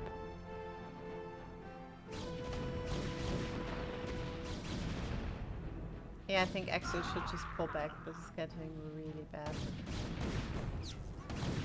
Yeah, all the tanks can be lost there Yeah, if he's not careful. he needs to get his tanks back into his base. He's now going into siege mode. He's going to expand at this moment, I think. Yeah, feels bad so far. Yeah, so this didn't work at all. And all because of this probe scout early on, and the Booty Z was ready and faced the threat just outside of the natural and played really well, denied it completely. Now transitioning into macro game has a very nice edge over the Terran. Spider mines are getting set up in the base, so probably getting safe for a Reaper drop by the position of the mines. I don't know. They are weirdly outside. I don't know. There is the shuttle flying in. Oh, yeah. Empty shuttle, I think, so far. Do we have a robo or something? We have a robo, but we don't have a support space, so no. Yeah, Reavers. there's no river. Just a shuttle. Is he trying to bust the front? Like, is he going to Zealot bomb on the tanks and then... Not sure what it is. Yeah, we're going to see Exo is preparing he is laying mines, he's building turrets. Yeah, shuttle is not sure even either where it should go. He loads the zealots. Maybe it is for dropping on top of the tanks. It's more rational in this sense. I don't Yeah. know. Citadel is coming up. Stargate is coming up, so he's going to go into Arbiter Tech, I assume. More gateways. DBTZ is about to take a third. That's a pretty late third, I'd say. But he also took a late natural, so I guess it's fine. And his Terran opponent is also delayed, so yeah. Third factory coming for Exo, no armories yet. Fourth factory even. Observer is going to keep tabs on the factory count, so this is all going very well for DBTZ again, I think. Yeah, and right now I think he's preparing for some move to try maybe bust the front or deny the third base. Yeah, he's not going to bust it for sure with such amount of tanks. But he can surely try to deny the third base, having the shuttle, those dragoons ready in position. Oh, is he going to use his barracks? That would be kind of annoying because he wants to add factories at some point, then he has to rebuild it, but now the barracks is safely floating away. I like how Exo scouting with two vultures and sees the third base that is nothing for Protoss and Oh yeah. keep tabs on this. Maybe kill probe, maybe already killed, let's see. Yeah, 2 kills on 1 vulture, so he killed probe twice. Yeah, really annoying, and now DBTZ's third is really, really late, so... And he's behind in probes, so maybe Exo is getting even again. Like, Exo is also tight in supply. And he's going 5 factories, so this is like a big 2-base play, I think. Oh yeah, this is looking very nice. Yeah, this Supply-wise, he has more workers. Lines up for a longer game here. Yeah. And DBTZ, who's now double expanding by the way, has only 5 gateways, so he can't produce against 5 factories. Oh no, but Exo seems to be playing as that this is not some precise 2-base timing. Yeah, it gives an impression just of a macro, like solid macro player who wants to win in a longer game, but likes also to put some pressure with the 2 factory opening. Very versatile. So he is preparing to take a third. DBTZ is understanding what's up, so he will try to deny it. CC is now getting placed. Vultures see the Protoss army approach. Mines are getting cleared by Dragoon, and DBTZ is taking this very important high ground. Yeah, I don't think he can deny the third base anymore. No, I don't think so Tanks either. are in positions, yeah. Just smartly realizing that and pulling back his army. Yeah. DBTZ is now going into Arbiters. He's building his tribunal. And Exo secured this high ground, at least kinda. That's not a lot of units that can be broken. Especially with the shuttle with 4 pellets. Observers flying into a turret, but it's not doing much. I think he needs to add some more turrets there. I think it's not buildable. Just at his third base somewhere. Yeah.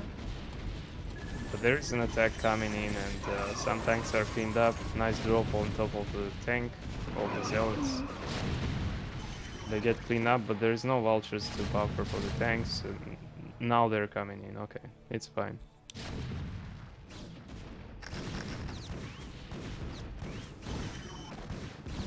Yeah, Exo right now needs to get his macro a bit under control. He's now on 3 bases. He should add like 3 more factories. Also, I'm not a big fan of the layout of the factories. Like, this looks a bit messy and hard to macro with. If you're going you need to switch screens a lot, yeah. Yeah. those small things really matter when it's a longer game and Mm. everything is messy. You want to save as much time as possible doing your macro cycle. DBTZ meanwhile on 6 gates. I think that's still a bit low for what we should have, compared to what we should have.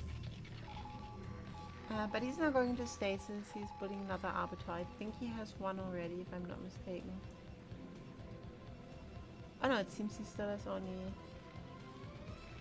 Yeah, only... He doesn't have an arbiter yet. So this is his first arbiter. Yeah, Exo started his second attack upgrade Mm-hmm. just now, a bit late, I think, but it's still doable. Protosol's on one upgrade. And yeah, Exo is also, he got a Stargate, he got a Science Facility, he will probably start his +2 armor soonish. Also, he is keeping up in supply. Only like 6 behind. Yeah, very close game. Mm. Turns out, I don't know, like this can be a split map scenario or something like that, because I don't see how. Well, I think right now with this army still kind of close. Let's see this fight. Not sure if the DBTZ can break it. Oh yeah, here they attack. The tanks at the front are getting pummeled. The zealots are absorbing a lot of the mines to get those tanks, but there's a lot of reinforcements coming in for the Terran, and there's still a bunch of tanks sieged. Yeah, and vultures laying mines really Yeah. nicely, killing the zealots as well. Glass and more tanks are coming in. Yeah, and with this, the DBTZ decides to pull back. And supplies are even Steven now, so... Look at this Oh, brave look at CC. this. Yeah. So Exo take the main base of the 8 o'clock position, while DBTZ is taking the natural. Pylon just hanging in there. And Yeah, this is strange. And maybe he needs to fly this CC somewhere yeah, else. he I will don't need know. to fly it away because DBTZ even sees it, like, with the pilot. Yeah, I don't see how this can be defended. Yeah. The main army push is also hard to do because there is the high ground. You need to... I guess it's doable, right? There is just some Dragoons armies split up for the DBTZ. Yeah, now X is preparing to take this very important high ground in front of his third base. So this is nice for him. He upped his factory count. He is now on 8, 9, which is a good count on three bases, I think. Oh, he's building the comsat on this CC. He needs to cancel and fly on top, yeah. And this should be fine, because Yeah. this base is protected already by those tanks. By the presence of the main army. DBTZ is only at 9 gateways, so his gateway count is still kind of low. He is constantly producing arbiters. He's going into carriers. Oh, this is interesting. Switching Yeah. like that into carriers late game. And there is an attack. Some tanks are spread out, but there is not enough units so far for Exo to stop this wave. Yeah, there's just too much Protoss forces, so... And nice stasis on high ground. True, got 2 tanks. And now DBTZ is moving in on the high ground again, is taking out all the tanks.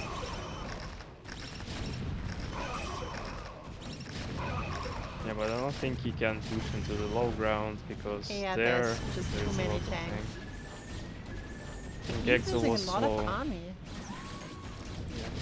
slow into repositioning his tanks from low ground into the high ground. I think here it's what's important.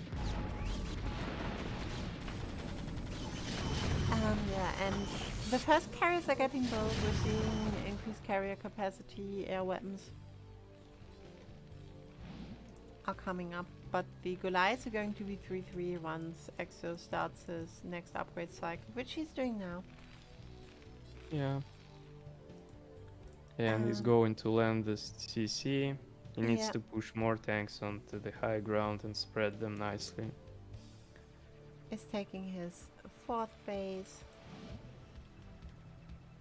And I think DestrucToads is a bit slow with the expansions. Like, I feel like he could be on 5 or 6 bases now. That the Terran is on 4. Yeah, he has resources, he has map presence and map control, I'd say. Nothing stops him from expanding like crazy.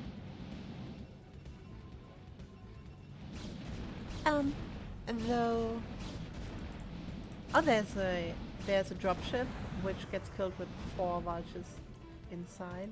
I don't think it did anything.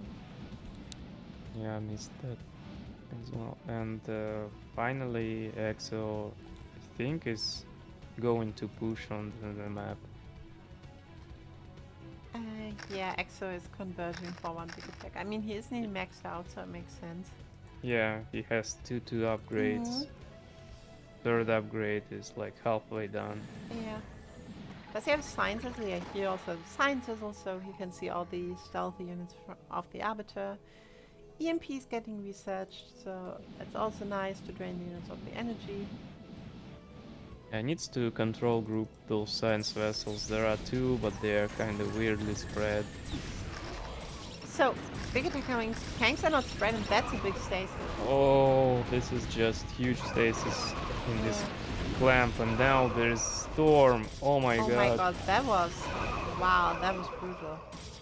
Yeah. This is so unfortunate for Exo, just getting this clamp stasis and then storm. And then just everything dies. Didn't have a chance to properly spread his units, reposition and stuff like that. Yeah, and this is They'll triple just die. gateway carrier, so the carrier count is going to be huge very fast. DestrucToads is now taking the 8 o'clock position. So that's his 6th base, I think. If I'm not mistaken.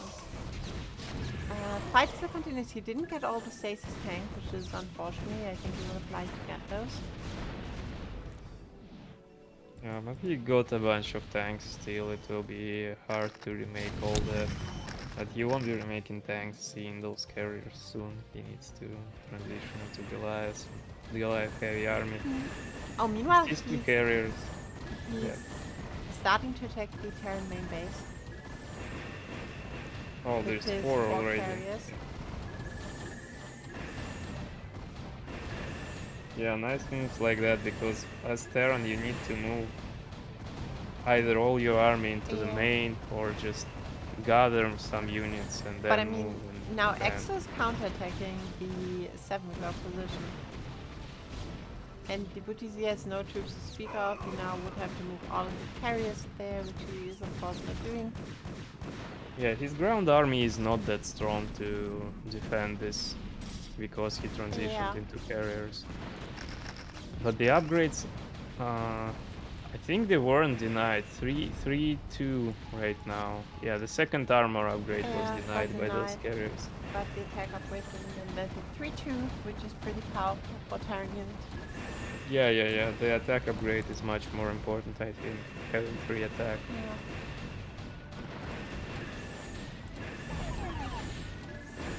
And now we're seeing Goliath coming back into the main base. DestrucToads, he actually kept his 8 o'clock position, but now there's fighting at the... And I actually like this trade for Exo because he's losing some stuff into the main base. It's mined out. Yes, he has some supply depots there, denied upgrade, but killing those expansions is just denying resource income at this point for DestrucToads. And yeah, that was huge. I think so too. those exchanges work in favor of Exo. Though the carrier count is getting quite scary. Like it's on 5, but with the next batch it's going to be like... It's going to be 7. Oh, there's already 2 more. Yeah, it's not enough for sure to kill those carriers. There are no Goliaths and just tanks and Yeah. vultures. They all will be killed. But the damage is done pretty much, and he was able to kill like 2-3 Nexuses, I think. Mhm. This is fine. So Exo's now taking the 7 o'clock while DWTZ had the 8 o'clock, and this is a funny little switcheroo, I think. Because Exo actually did take the 8 o'clock first, and DWTZ had the 7 o'clock, and now they kind of switched it around. Yeah, and I think this can be like the booty Z won't scout it right away, so I like this CC placement. Maybe EXO will be in time to defend it eventually. If he gets enough Goliaths to stop those carriers, of course.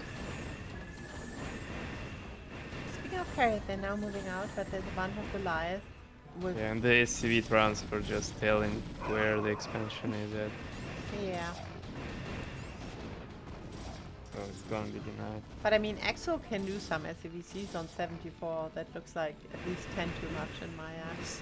I needs to A-click them at least, maybe they kill one unit.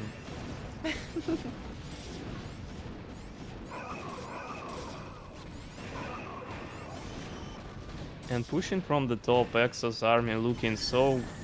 like, it's looking great. So many Goliaths. I think he is fine to fight with those carriers. But at the same time, carrier count is also huge. Like, more than 8 or 8 carriers. 9 carriers. Yeah.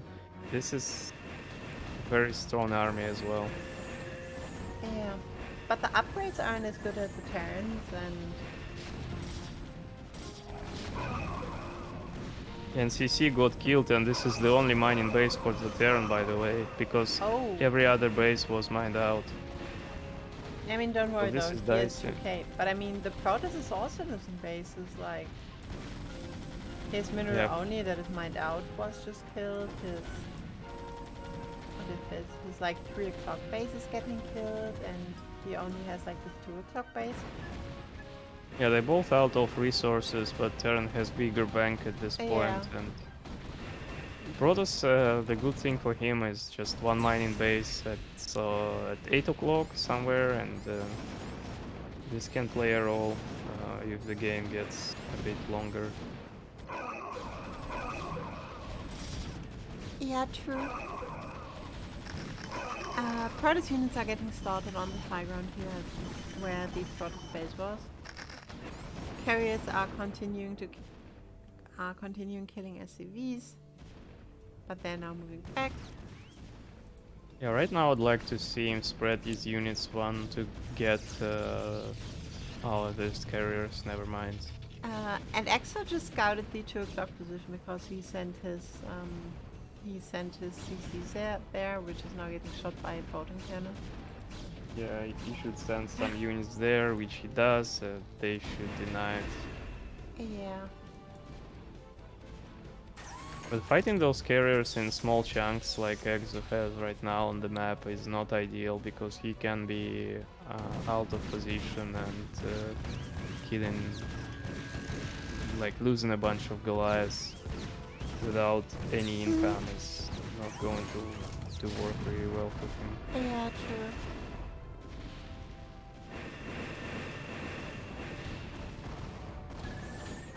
So, more Goliaths getting killed by the carriers. Is splitting his troops a bit, maybe a bit too much, Exo is? He's losing a lot of single units to this clump of Goliath, to this clump of carriers. Yeah, he needs to join the army somewhere, I not think so go into this.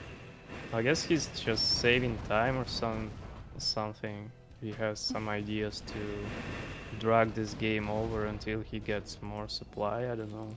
I mean, he is rebuilding his CC at the 9 o'clock position. So that will be new income for him. DWTZ. Yeah, if Exo kills this base, maybe he can do much more later on. Yeah. Counts on that. I mean, this base would probably be saved by the carriers, this 8 o'clock base of the Protoss, and At least a bunch of probes will die Oh, there. He Oh. needs to remake after that. is he going to lose a carrier? No, he isn't. But that's I also lost every building. probe, by the way, and you can Oh, only build yeah. them one at a time. Yeah, so Djibouti is really low on resources right now, or like on opportunities together. But the carrier clump is still pretty scary. That's still 1, 2, 3, 4, 5, 10 carriers. Yeah, Exo desperately Oh, needs 9, more sorry, Goliaths. not 10. And then with BCC, Exo has a lot of Goliath. Like I think he can kill this, especially on open ground like here. Yep, let's see it. Yep. Okay, interceptors are being sniped. Djibouti Z realizing that it's no good to fight this army there. Yeah. And now I think he has a problem like replenishing his interceptors because he doesn't really have minerals. Yeah, and this is nice window of opportunity for Exo to attack into this And base. there went the first carrier. Nice snipe. And yeah, right now I think it is doing the right move to push into the base, because where carriers can go, they only can defend the base or just leave the game. I don't know. There's nothing else to do. But there's Yeah. tight choke, maybe this can play a role. No, Oh no. the Goliath are just pushing through, and now they're probably going to kill all the carriers. Yeah, and they have a nice range as well. Killing the interceptors, you cannot rebuild them, so eventually all the carriers will go down. Yeah.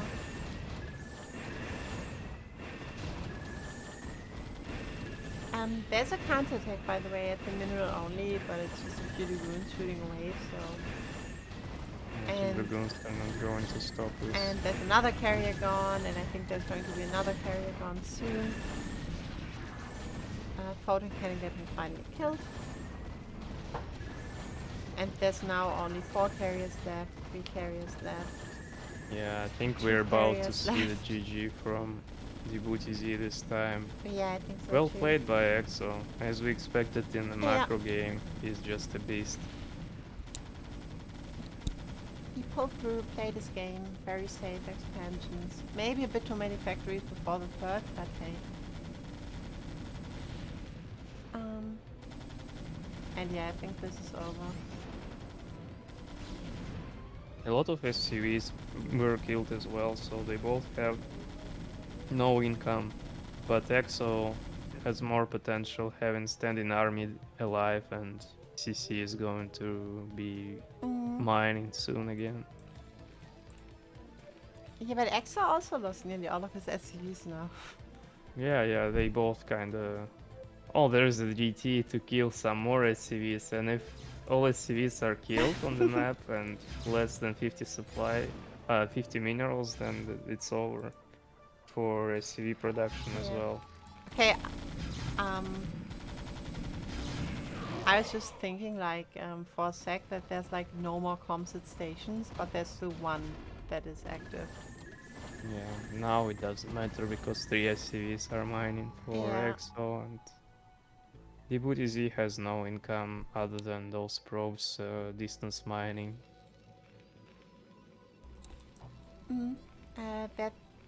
There's another DT coming down.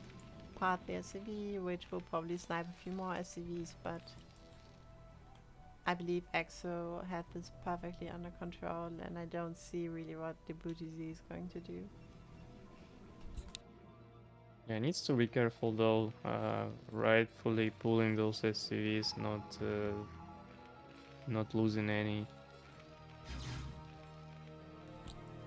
Yeah, and Djibouti Z is now building a lot of high Templars because they cost gas, and you can make them into Archons, I guess, and...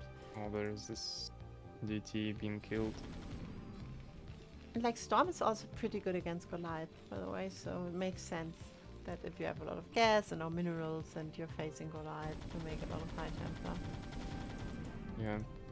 Oh, there are 2 carriers somehow alive and doing some damage. Storm is coming in, but nice reaction from EXO and that the GG. Yeah, GG. So that is the first win for the flying SCVs, I think, this evening that we have seen. Yeah, nice. And going into the third game, I will feel really good if I'm EXO. Just knowing I can win a longer game. I need to survive, deny every aggression, and this is good. Yeah, I don't know, like, I wouldn't put it past the Budget B to, like, sabotage his early game again. Oh yeah, this is the first time that we're getting a third map, so this is going to be Eclipse. Alright. And I need to... Did I adjust my score? Yeah.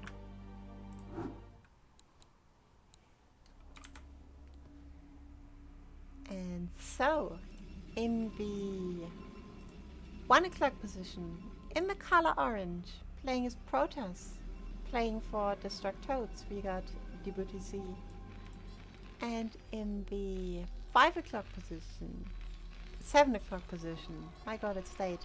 In the color red, playing as Terran, playing for flying SCVs, we have EXO. I need to step away for a sec. Yeah, it's alright. 2 minutes, okay. Be right back. So everyone had the honor to just listen to my senseless ramblings for some time. And we're going to see what both players are going to do. I believe like it's going to be pretty normal stuff. We're going to see a gateway. We're going to see a factory from the Terran player. A barracks first, of course, and then a factory. Maybe EXO is going for some two-gate things again. Oh, this is also a great map for the Protoss to steal gas and then send a zealot and be really annoying. Although I haven't seen it a lot in CPL, to be honest, so... yeah. Okay, the barracks is coming up, the probe is coming in. And he will have an opportunity to steal the gas, I'm pretty sure. Oh, no, EXO just takes it at 10, because he's expecting gas steal. That was pretty nice. Was totally not in the mood to like get his gas stolen. Prop is now harassing this SCV. But EXO is already sending the second one, but this is losing a lot of HP. Okay, cancels building the barracks, but the probe is still in hot pursuit. And 10, and gets pushed back a little. And now the probe died, okay. Meanwhile, Cybercore for DBTC. Gateway didn't build a zealot.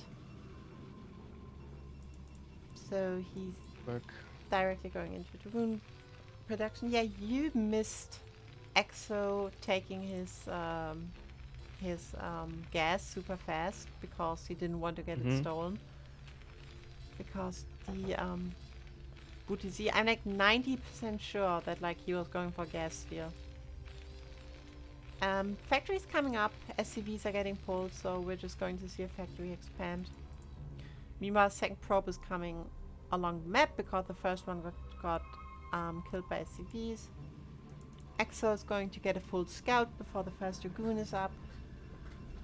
Yeah, and I see no aggression from TBTZ at all, Yeah. just starting with Dragoons, even no zealots. I mean, I think he wanted to steal the gas, but he just didn't get to it, and then he maybe was like, okay, then I'm just going to build Dragoons.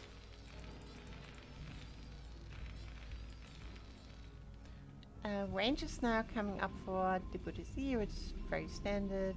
The SCV is already out of the Protoss base. Oh, where is this probe going? Oh yeah, this looks like... Oh, he's going back. Okay. I don't know, maybe just checking for some sneaky expansion.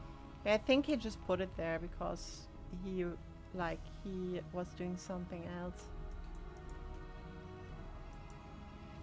Yeah, because it's just impossible to take anything there by the time it's only Yeah. 2 minutes, like 3 minutes, 4 minutes to the game. Yeah. I mean, that's usually... I mean, he could have placed a third pylon there. That's always important. Gator and Robo coming up. No expansion, so Exo is going to know, okay, this is some kind of bulldog. Probably. Or at least a... No, would you go 2 gate if you just want to go into a quick Weaver drop? Probably not, right? You would do it on 1 gate and then go into the Robo. Yeah, I'm not sure if it's Yeah. very fast river. I think, yeah, you don't need to waste your resources Yeah, like that. so this is probably some kind of weird bulldog. Okay, now he's building a pylon at his 3rd. No idea what he's doing. Meanwhile, our turn player is researching mines. He is getting up to tanks. He hasn't expanded actually, but he pulled out of his gas. Where did... Oh, he built a lot of marines, so this is some kind of FD push? Yeah, this is an FD push, right? Yeah, but there is no... Ah, FD, yeah. I was going to say no second factory, but it's fake double, Yeah, it's not fake the double. double push. So this is going to be FD. We're going to see, which I'm not sure is going to work because there's no Protoss expansion and our Protoss is already on 2 gates. Yeah, and resources lining up for expansion behind that. Exo should expand. There's just 3 dragoons, but the marine count is pretty nice. I think he can still fight some. And now vultures are getting sent after the group that is going to attack, but that is too many dragoons and he should recognize this and pull And back. look at this positioning, just spreading dragoons perfectly in arc. So they all shoot and be efficient like that. And that's a nice shoot in back micro, getting all the mines. That was great targeting by... Oh, even pulling back the damaged dragoons. Oh my god, such a great micro. But wow, still lost a lot of his dragoons. The bunker is going up in at his natural, but there are no marines, so eh. Yeah, the bunker just stays there empty. Oh, and there's a vulture in the mineral line. Oh, just missed it completely. This is huge. It's already 5 kills vulture. 6 kills.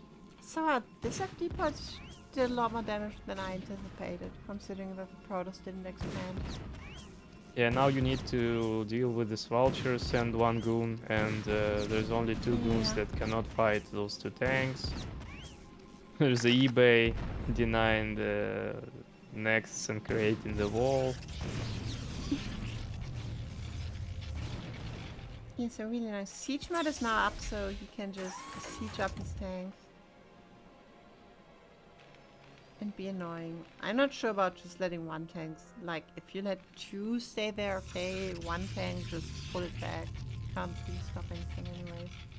1 just goes back, meanwhile the other gets there. The other's just going to die. Oh yeah, he realized now. Yeah. A little bit sloppy there. I'm not sure what was the idea, maybe pull back or reinforce. Maybe it was a misclick, I don't know. But honestly, I would just like him to move back now completely. Like, he has denied the Protoss natural for a long time. He killed a lot of probes.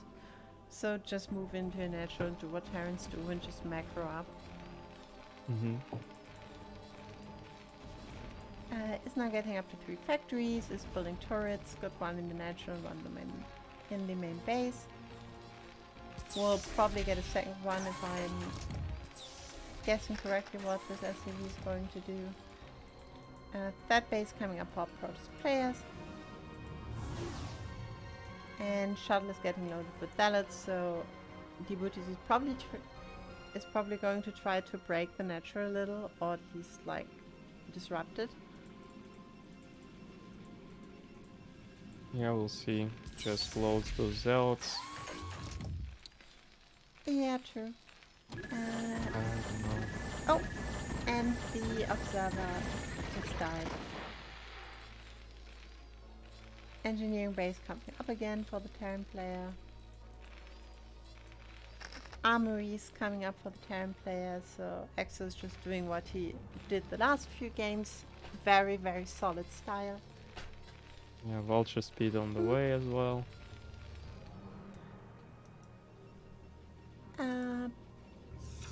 Yeah, and what do we have for the Protoss? 3 gateways, no real tech, no citadel. Oh no, the probes are bugging out. Oh, he transferred and then... Yeah, and then they bugged at the gateway. Yeah, I see. Unfortunate common for thing. DestrucToads. You know this map, like Benzene, when you transfer workers, Oh they always yeah. go into Don't this yet. pocket and stay there forever. And then you realize, oh, alright, Don't that's mention why I it. lost. Like, this Yeah. is so annoying. This is also like when, like you, want to click hydras, like just out of your main base, and you want to put them somewhere that is not your natural, and you just click on the map, and they're like, oh, you want us to walk into this weird nook and just get stuck there. Yeah. We can do this. Yeah, not sure how this map even got through. I think they should add some obstacles for units so they won't even think about going there. It's so annoying. I mean, Benzene is a cool map, and I always like Benzene, but holy moly, the pathfinding was so bad.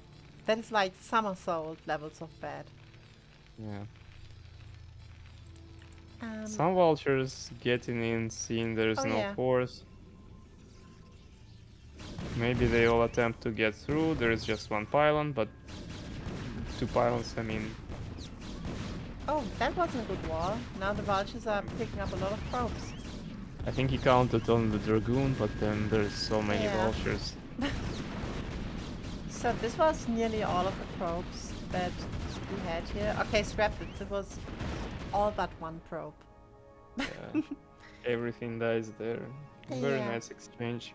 Because right now Protoss is not going to move out and put some pressure, so you can be a bit wasteful with vultures and not afraid of dying right away.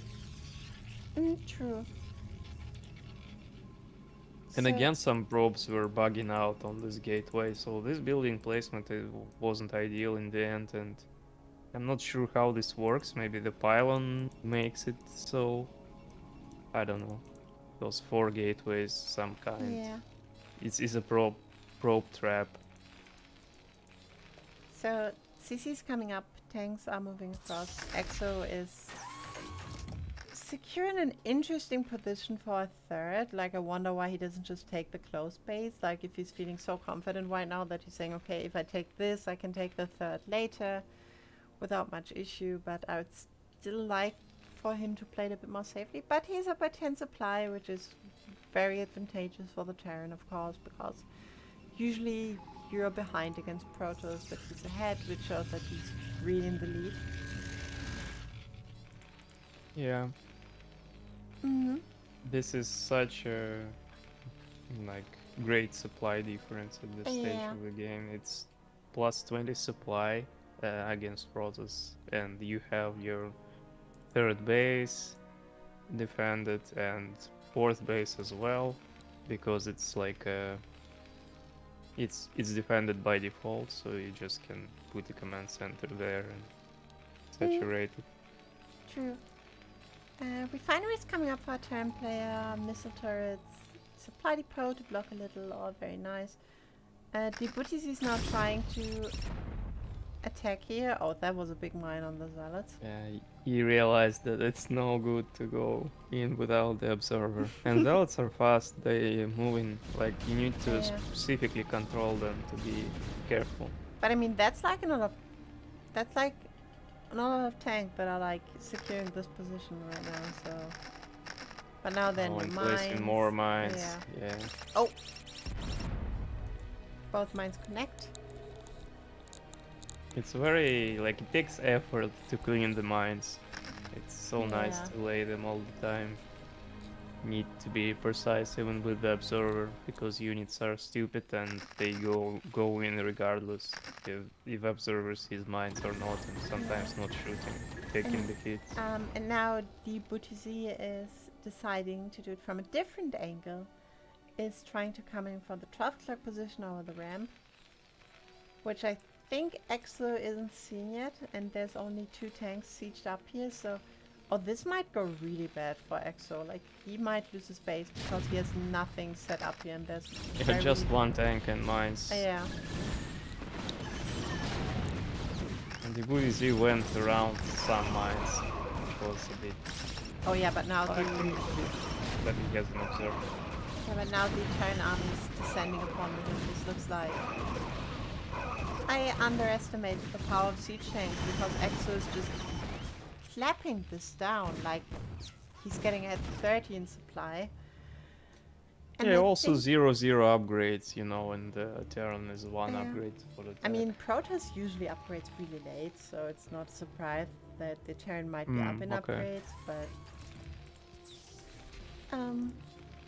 it's more like the number of units that Exo has and how much more he has than Djibouti in terms of supply, I think. Oh, that's the 4th base being taken for a Protoss player, but it gets supported by vultures. Yeah, very nice timing to spot it and Yeah. deny. Could have killed the probe, but wasn't paying attention to some of the vultures. He's focused to getting into the natural domain, or the main, but they all died in the end. Yeah. How'd the factory come, by the way? 1, 2, 3, 4, 6. Against 7 gateway. This is very good for the Terran. He's now starting to see the Protoss red base. Yeah, it's a difficult position to break in, having this army as Protoss. Yeah. Like, Terran still has more supply. And it's a good supply of tanks, Goliaths, some vultures, has science vessel just in case. Yeah, and now he's pulling the trigger. He's trying to push in there. That's nice Nice teammate D-magic. from Goliath. And I think he may be able to break this because there's not a lot Oh, of it's buffer barely- for the siege tanks. Yeah, it's fine, it's fine. Yeah. Yeah. But meanwhile, his 4th base got denied. Oh yeah, nice. Yeah. There is no way he could have been in 2 places in time, and Exo realizing this, sending some units there. Yeah, Very smart move.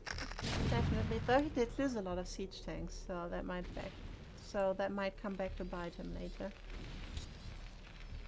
And now the Buddhist is retaking his 4th base at the top. Yeah. Exo adding a lot of factories. I think this is factory, wait, 4, 6, 7, 8, 9, 10, 11.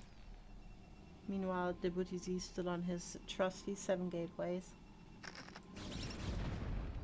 I think Exo can take another CC at like 8 o'clock base. It's already there. It's just waiting for it to be taken. Yeah, true, I'm also thinking he could take this. But now Djibouti is taking the 12 o'clock position. And it seems like he is gearing up for another check on the 8 o'clock. Meanwhile, Exo is taking this base here, which is the usual 3rd. Oh, he's double expanding.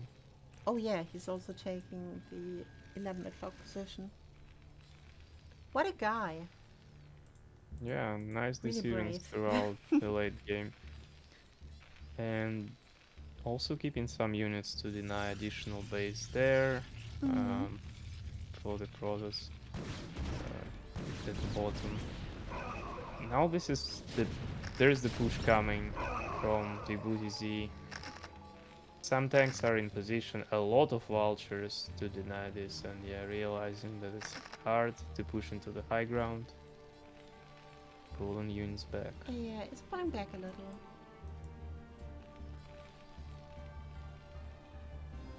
There's still no high-tech units, no arbiters. Oh yeah, true. He just went into Templar Archives, I think very recent. And he's now Yeah, building his only first High gateways. Templars. So yeah, he was very far behind in tech. And now Exo is completely maxed out. He's on 2-1. He got his next base up. He got the net in the clock position up, though it's not yet saturated. But yeah, he can do a very strong push across the map now, I feel like.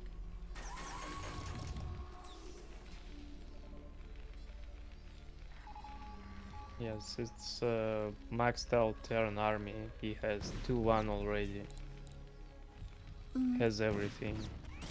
Plus, like, he's even up a base against Protoss, like on paper. 1, 2, Yeah. 3, 1, 2, 3, 4. Yeah. So, up a base, up in supply, up in upgrades. Everything's working for him, and now there's the push from our Terran player. Oh, can he snipe the high Templars? Oh, he won't take it then. Yeah, now he snipes them. So siege tanks are getting siege, but there's not a lot of mines in the position yet, so it's still kind of vulnerable, I think. But the vultures are buffering greatly for the tanks, and there's more tanks coming in again. There are Goliaths in the field. And the booty is losing all of his dragoons. And that. Yeah, there's GG. So X is taking the series for the flying SCVs. Yeah, really solid, honorable turn. Oh yeah, definitely. I like it. That was great gameplay by Exo. Yep. So Exo gets his second point, and that's the first point for flying SCVs. And we're going to go into our last match of the evening, which will be Yoit's Flash versus Type 100, a ZVP again.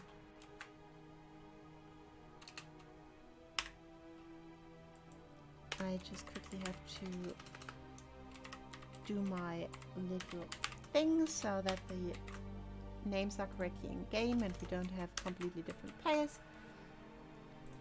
And score is correct, and we can go into the next one. Map will again be Polypoid.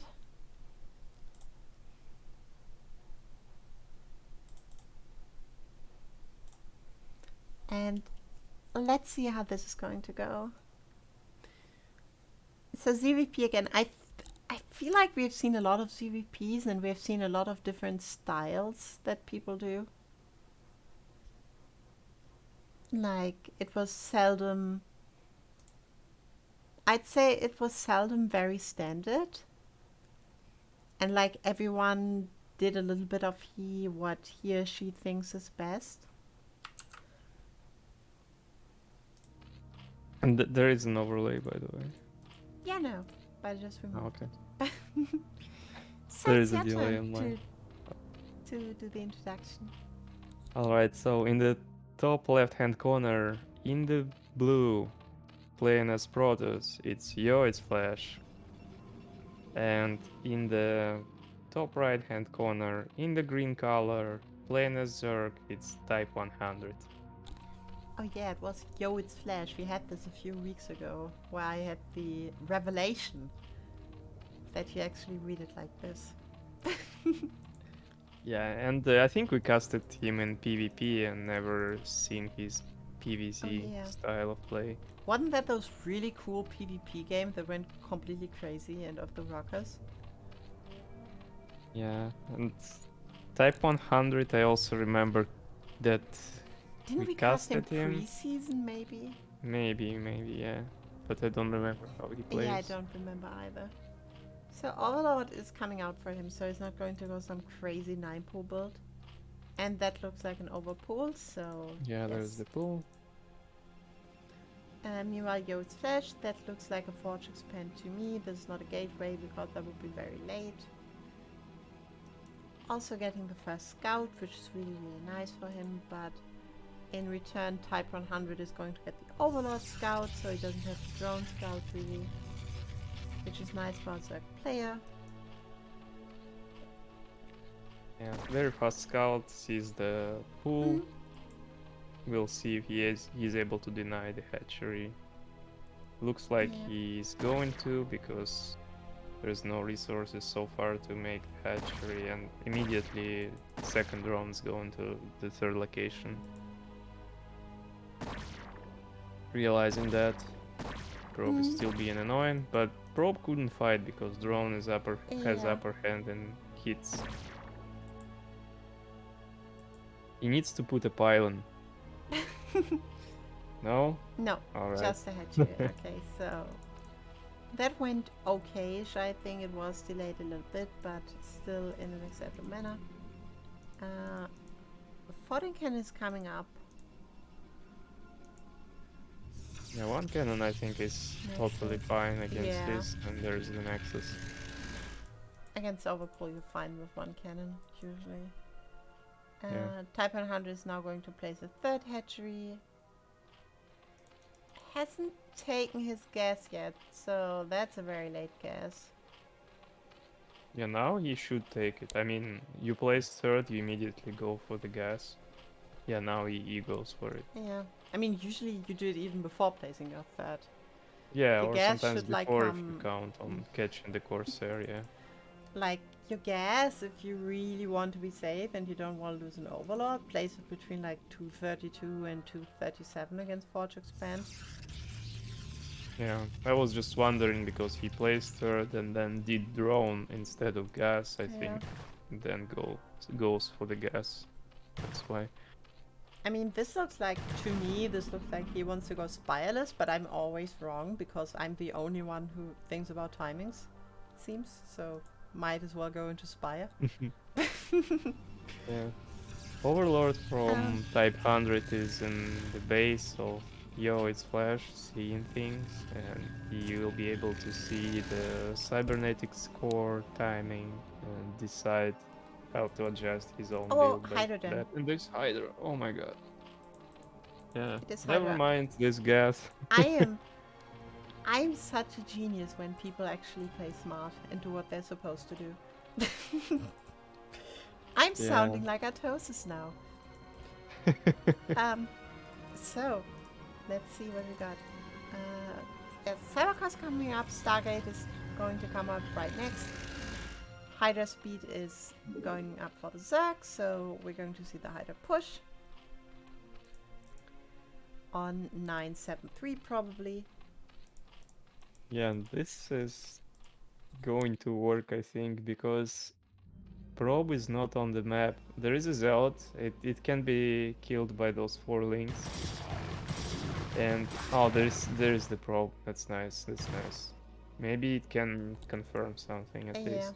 I mean, Type 100 is on top of the Probe with his circling, but okay, at least he can see the drones and that he's blocking the ramp with 2 links, maybe deduced by that. Oh, Type 100 is supply blocked. Oh, this is really bad.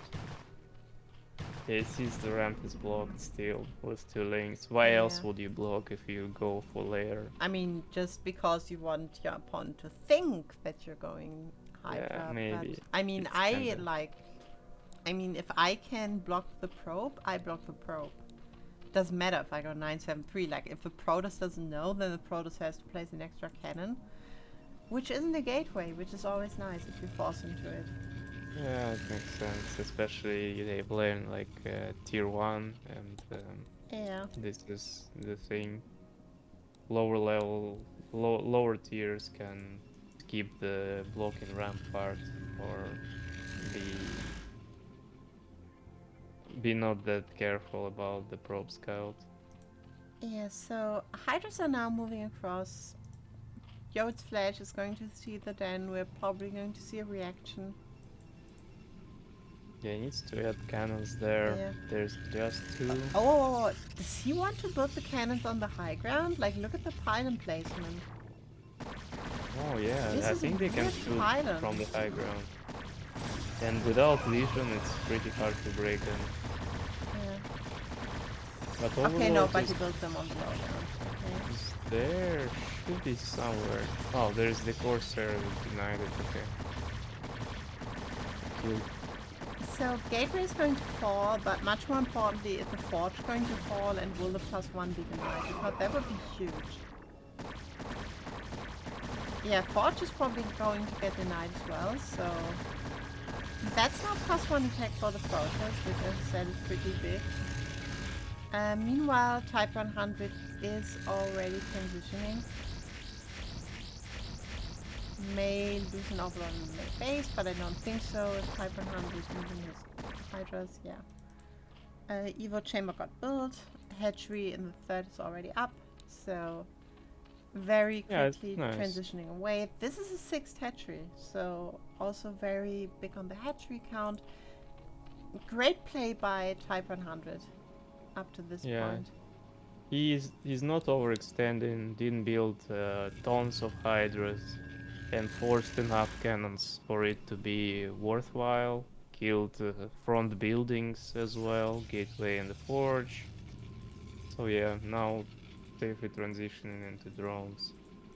Yeah. And layer is also almost done. So Storm and Speed are getting research for Protoss player. That's, I think 8 minutes is a decent Storm timing. I'm not sure exactly, but Type 100 is already on 41 drones. He's going into his lurker tech. Type 100 got everything he wants right now. 6th hatchery, Sank gas is going up. Was already doing stuff. +1 is coming up for the Hydras. Really great gameplay right now, I have to say. Yeah, and I lurker really like upgrade this. already Yeah. on the way. Lurker upgrade is at a great time. As soon as layer was finished, Yeah. he started lurker upgrade, so lurkers will be Spire is very coming quick. up. This looks amazing. Like, this looks so good what Type 100 is doing. Like, this is Yeah, exactly what you need to do, I think. This is exactly how you should play it. yeah, you see this and things Mm. like lining up to each other nicely. Uh, he's he's probably going to take a 4th. Yeah, there's a drone that is going out. I think that's going to take a 4th. Because that's like around 9 minutes. This is the time. Wow, he's doing everything perfectly right now. Everything. Yeah, There's like nothing where I would say, okay, you can do this, or this is better, or why aren't you building X, Y, Z? adds gas as well because there's lurkers Yeah. and he needs more gas. Also in time with this and overlord speed also Mm. made after layer. Spire just in case to snipe those dropships or Yeah. just have Scourge and mute a threat. So So the only thing that he's missing is like one more round of drones, and he's basically set for the game. Okay, but now yeah, Yode's Flash there's is no moving point. out, but there's a lot of Hydras. We got 1 storm, we got 2 storms, Oh, and he's not. oh, huge storm on the Hydras, but Yeah, just too he's many not spreading Hydras. that much.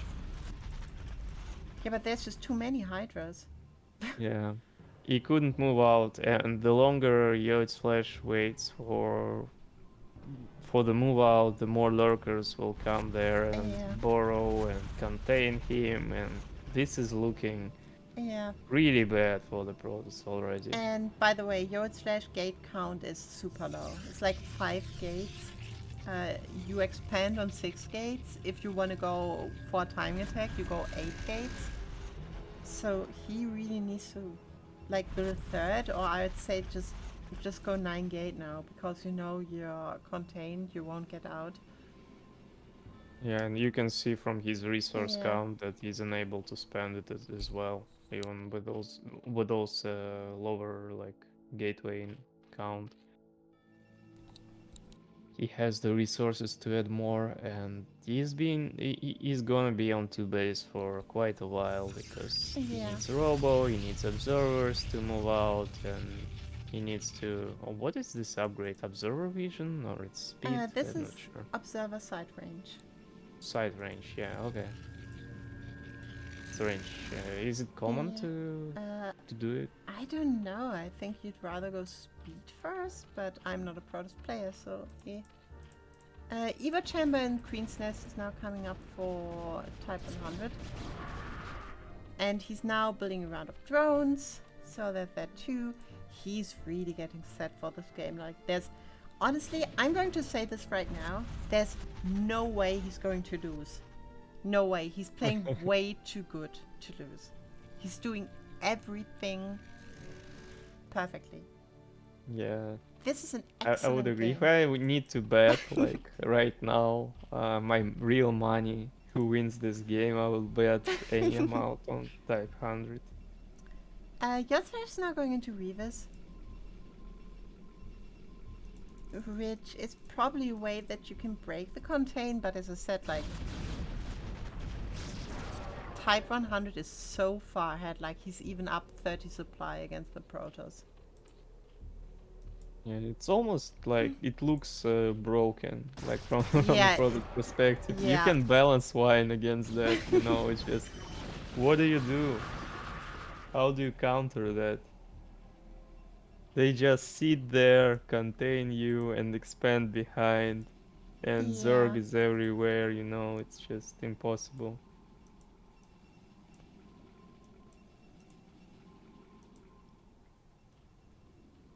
More and more hiders are coming in. Drone count is more than the probe count for the Protoss. Yeah. Upgrades are on, like, he's keeping with an upgrades. 2 attack upgrades are finishing soon. And start the melee upgrades and I mean, transition into Hive. really the only thing that I would say is like, build like 6 more drones or something. Go like go up to like 60, 61. But I think 54 is also fine, and he's doing this really, really well. And he's now going into Zerglings. He's going into. Oh, there's Oh, the I first like mistake. Reaver, by Oh, the there's way. the first mistake. The Zergling speed is a little bit late. He could have done it earlier, I think. So suddenly Even though he wasted went now. into Hydras, but yeah. And now, yeah, though he kind of throw those away.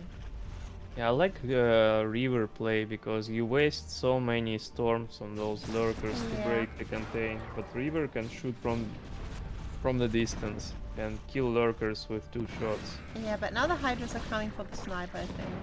They are moving forward. They are aiming the Reaver. Oh and yeah, they're this is moving the the snipe. Goodbye, Reaver. And if I did watch it correctly, there is a Definer Mount coming. Type 100 did expand to the natural of the 5 o'clock position. Defiler Mount is research and Yeah, consume at this point, so he's consumed. totally So this fine. is, he's playing, I'm totally saying the same thing over and over again, but he's playing so well. Yeah, we should ban him from CPL and not scare those CPL players with his godlike game sense and stuff. I don't know. I mean, it's also like, okay, I also have to say that like Yode's Flash is playing a really passive style, so that is always very cozy if you Zerg and if you're comfortable with like playing your macro game, but Yeah, for sure. Especially in PvZ, you need to get into Zerg mind, like D9, hard with probes, sending some zealots here and there, hiding them yeah. on the map, making this early game a nightmare, and this forces a lot of Yeah. mistakes from the Zerg. Now like Plague is coming, we got a Runic Lands are coming. That's the Dark Swarm. Swarm. So yeah, this is going And to Dragoons Reaver. are not doing any damage there. So he's going to lose another Reaver. That's like his 4th Reaver that he's losing, and Reavers are really expensive. Yeah, this is another Scourge hit, some observers are killed as well. Oh, but there's an Overlord misready or something, because those Overlords are just flying with it. Now Lurkers are moving up. Oh, the Defiler got sniped by the Reaver. Yeah, right now Type 100 can finish the game and push in over and over, or he can pull back and still win the game because of the economy behind that, and how much time Protoss was on 2 base and didn't get his 3rd, so either way you play, it's still Zerg favorite. So yeah, but this was a little bit better for the Protoss, I think, this trade in general, because Type 100 kind of exhausted his like unit there, and 2 Reavers supported by an army and like in a choke and supported by like 5 more cans are pretty bad. Type 100 is break this contain. Type 100 is now even going into Defiler energy, so that's 250 energy Defilers very soon. Yeah, I predict like 3-3-3, like 3 upgrades, Zerglings and Defilers and Links, and this is nightmare for the Protoss as well. It's Yeah. very hard to play late game against Zerg. Okay, the only thing now, which I'd say is like, he could have added a lot more hatcheries at this point.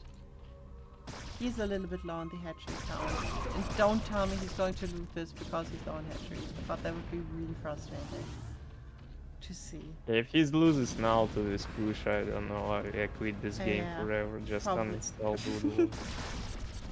Yeah, and he's got a lot of Hydras stuck at the 3rd. Oh my god, he got at least like 20 supply Hydras. Needs to pull them there. Yeah. He really needs to unstuck this. What is going on there on the ramp? Oh, there's Hydra standing there under the Overlords. Also, this position is a high ground, so it looks the same, but it's not the same because you need to push onto the high ground and there's mischance. He's now moving his Overlords around, and yeah, now the Hydras are moving. Finally. But the Protoss siege is on the way. I wonder, do Scarabs also have mischance I on don't the high think ground? so, no. But I'm not completely sure.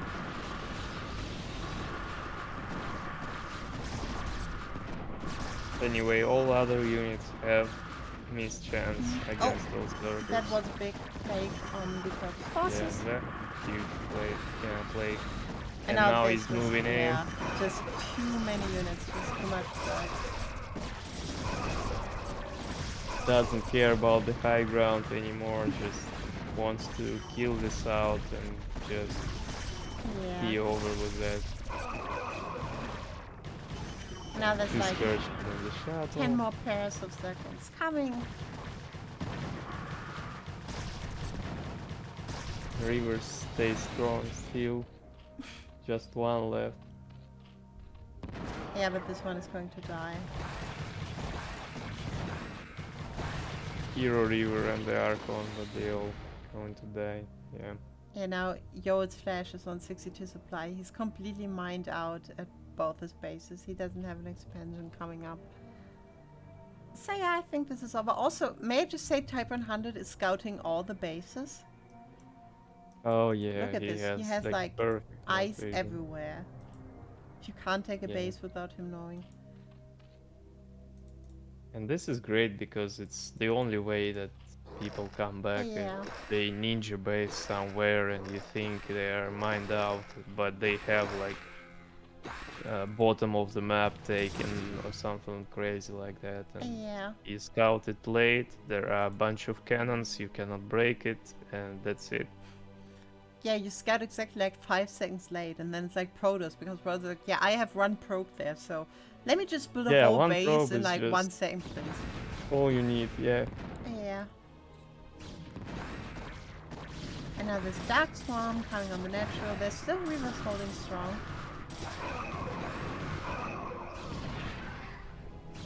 And sometimes when it gets really tilting, like how they play with this randomness, they choose like a really weird spot, cannon it up, and they know if you scout it, it's over. They lose a lot of like cannons, the base, and the game. But if you don't scout it for some chance, Yeah. like this is over. By the way, Type 100 to take his 5 o'clock position. So Oh, plague! No, there's plague also at the expanding. very end. Ultralists are now coming up. Got the Ultralist Carapace upgrade, but Yeah, Yode's generally, I Flash- don't like Ultralisks in ZVP, but at this stage, it's the right thing to do because it just needs to be finished. Yeah, but I think it's going to finish it now. Like, this base is not going to come up. The Reavers are going to die. Okay, there's one more reader, but it's going to die in the shuttle. And therefore GG. So, excellent game by Type 100. The only thing that I have to really criticize is build more hatcheries. You're floating 5k minerals and you only have, how many is this? 1, 2, 3, 4, 7, 8, 9. Yeah, 9 hatcheries on 5 bases. Like you can at least have like 13 something. 2 more at the third. I don't know. Yeah. But yeah, otherwise, amazing gameplay. After this game, I don't know how would I feel as yellow splash. It was tough, you know. What do you do? Maybe surprise with some 9-9 in the middle of the map. Yeah, I was just thinking like, wow.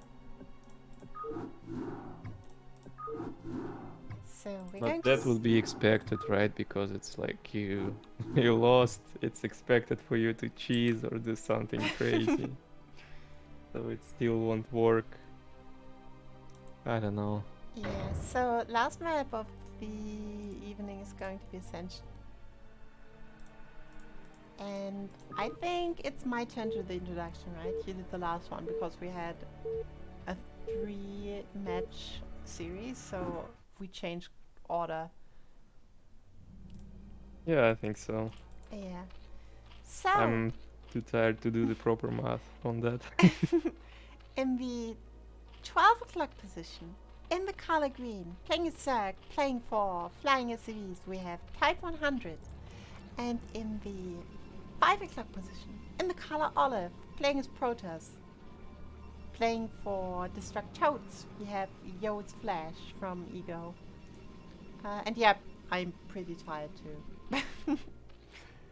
So, Yeah, it's yeah. like work and brood war. Oh wait, the overlay. It's hard to combine. Yeah, the overlay that's the called one. War Gates in the That chat. was the one.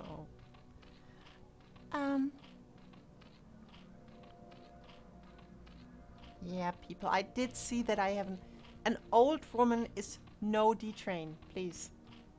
I need some time. You young grasshoppers. Anyhow, Overlord is moving across the map. He's going to get the first scout, which is really nice for him. Yode's Flash in return is also getting the first scout with his probe. Yeah, it will be there in time to confirm Yeah. that there is an overpull and maybe deny the hatchery. Spawning pool is coming up. That was an overpool, if I'm not mistaken. Yes, he's an overpull. Yeah. We'll see if he's able to deny the hatchery. Well, killing some drones, trying to do something. I really like it so far. Like, as Protoss, Yeah. you need to be annoying. You need to do Oh. those things. That's an 11 gate. That's a late gate expand. That is really strange. But now he's not denying the hatchery by trying to kill workers, so I'm not sure I agree with that. Oh, Maybe he he's may still be being just in time now. No. He turns around. Turning back.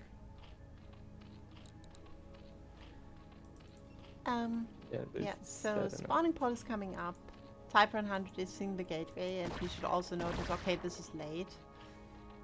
This is really strange. Like, honestly, if he would just build, 3 pairs of circling and just run them down, that might go pretty bad for Yode's Flash.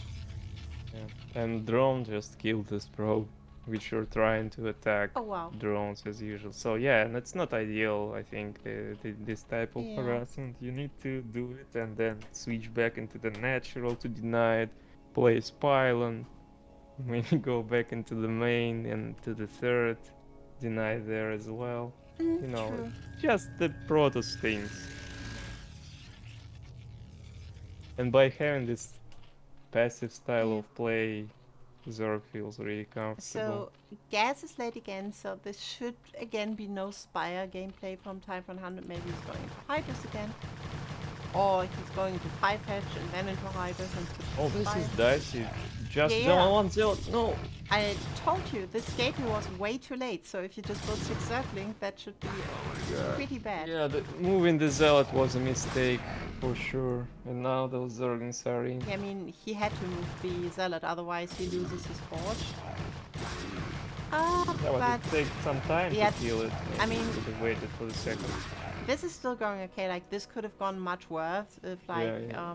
I feel like type 100 should have just went into the main base. It'd be annoying if you only Yeah. build 6 Zerglings, you're not going to kill the Protoss that has a gateway. Yeah, now it's just like nothing happened. It's it Yeah. doesn't matter the previous decisions because Type 100 just lost the links anyway, but it was Yeah. dangerous, looking dangerous in the beginning. So type 100 is now going into Slayer play, so we're not going to see 3H Hydra this time.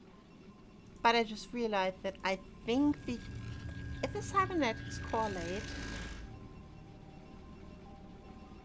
I don't know, the timings, it's not my thing. but I think that, no, I think it should be in time, and the Stargate should still be up before the Spire, I believe. Should be cybernetics, has a pretty long build time apparently.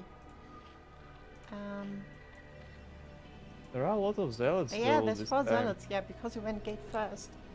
And he lost some links in the beginning, so this time Type 100 will be forced to make more Zerglings to be safe against that. Yeah. And maybe damage his economy early Well, on. I also just realized, because this was gate first, like, that the gas was a bit later isn't that bad. I just realized yeah. like, that wasn't Forge first, so yeah, the Stargate is late too. Forcing more links are coming for Type 100. He should be safe. 5 zealots. Okay, I cannot count, but he should be safe. Just if And it's links, yeah, there's those a extra Spire. links. Needs to be careful though, not to fight them just straight up.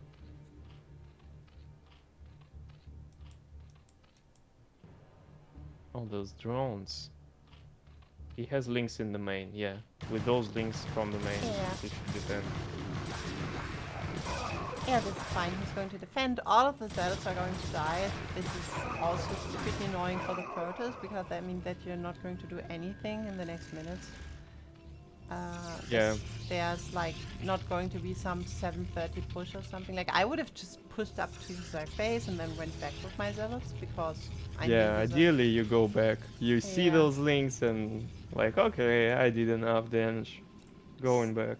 Yeah, so Stargate is making the first Corsair. There is a gateway coming. The Spire is late. He's going to lose an Overlord. So yeah, gas was maybe a little late. That's something that Type 100 could work on. Gas timing is a bit wonky, I feel. Anyhow, +1 is coming up. Corsair is flying across the map. I We still like should see how 2 Scourges. many drones Type 100 has, despite Yeah. like being forced into links. And by the way, the Spire is in time apparently, so maybe I'm not. So maybe I'm not as much into the game anymore. The like gate expand, gas timing was never my strong suit. Anyhow, Templar Archives is coming up, Fort and Cannon is coming up, Pylon is coming up. All I know is that if you go against Forge Expand, get your gas between 232 and 237 if you really don't want to lose an Overlord. Yeah, and this time there are mutas instead of hiders. No hider than yet, Yeah. and just straight up mutas. So, heavy muter play from type, or if there's only 5 muters? Oh yeah, this is I think the 5 muter build. Yeah, there's. I don't see hiders, by the way. Yeah, I don't. Anywhere. Yeah, you if you go 5 meters, you usually build the hydrogen later and go into 6 hatcheries instead first. Yeah, hatchery before the hider then. Okay, I see. Yeah. Oh my god, if the Scourge connect with the... Oh my god, the cannon is not in the mineral line really. Yeah, you can't just straight up. Oh. No, he's fine. He's microing the Corsair. Yeah. One is down. pretty dangerous against 5. Okay, no, never mind. Yeah. Cannon is finished. Those mutas won't do any more damage there. Mm. And now Zealots are moving out, but Yode's Flash forgot his leg speed, so it slows Zealots. At 8 minutes 30s.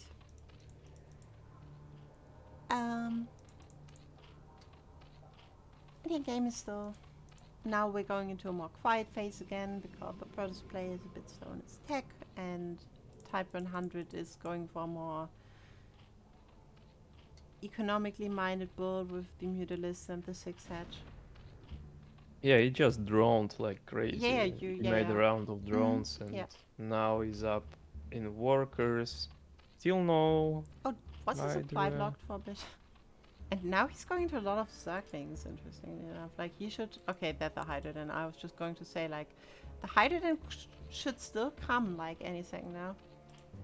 Yeah, without Hydras, it's very hard to win this matchup. You need at least good Zerglin upgrades there to be ready, but he's going for the Hydras finally, so... There's a 4th base coming for Type 100 at 9 minutes, which is good timing. Yeah, again, like spreading units, you see into the map to see potential bases from Protoss, some sneaky pensions, anything that can help him to get back into this game, or at least. Hydra speed coming up, and again up by 15 supply, lots of pauses, but I think the Scourge connected to one that is not desirable for Protoss player. He's trying to move out onto the map, but this army looks weak. So small, yeah, and weak. I don't think he can be. You'll be able to do any damage with this. Yeah.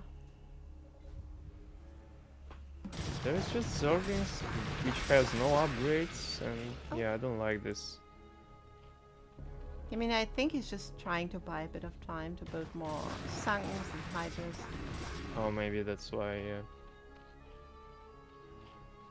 The only sunken amount is enough, I think, to deny this completely.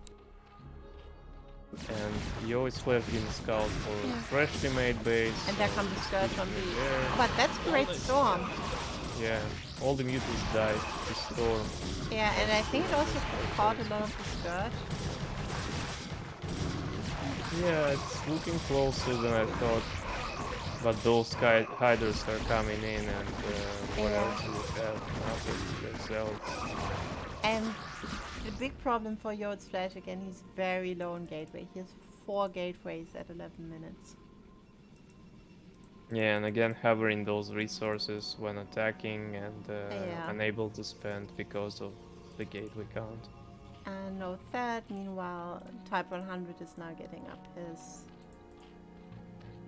4th base. He's getting up his hive. Evo techs are going. Lurker tech could come soon. Did he get Hydra range already? I know he got Hydra speed, but... No, I think he didn't get the range yet.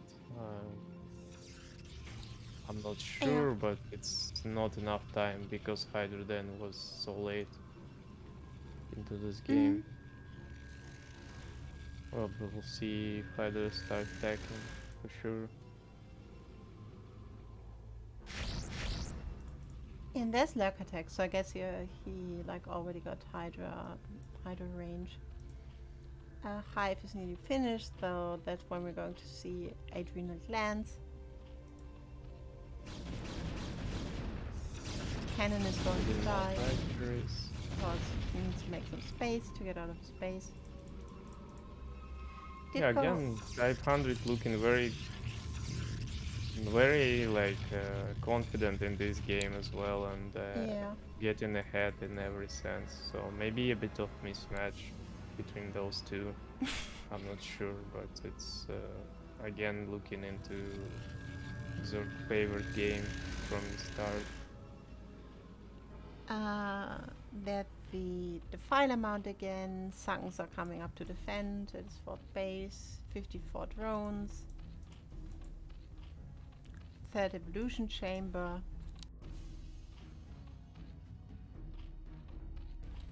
Yeah, Type 100 is just getting everything he needs, and I think he's in a very comfortable position here. He has now taken this very important high ground on the map. Yeah, having high tech and triple upgrades right now. Oh, that big storm. He doesn't need to push into this, of course. He can just lose all the army he has. He needs to contain, maybe have map control, but not overextend like that.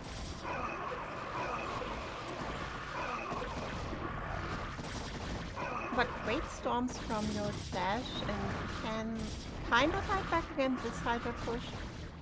Yeah, this trade wasn't necessary, I think, and Type 100 is kinda... Oh, there is no observer yet, so I guess one lurker all you need to stop the Protoss army. Type 100 also placed one extra micro hatchery on the fourth base, which is very nice.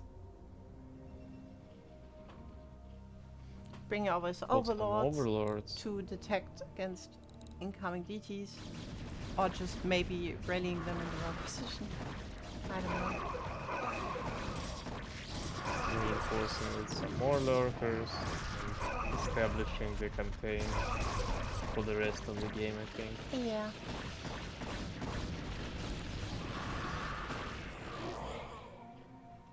Storms are nice, but it's small amounts of hydras here and there, so they are very well spread, and was able to snipe some Templars.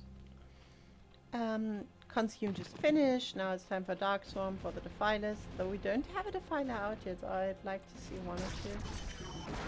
And because this is Ascension map, there's high ground lurker campaign, which is a bit harder than on Polypoid.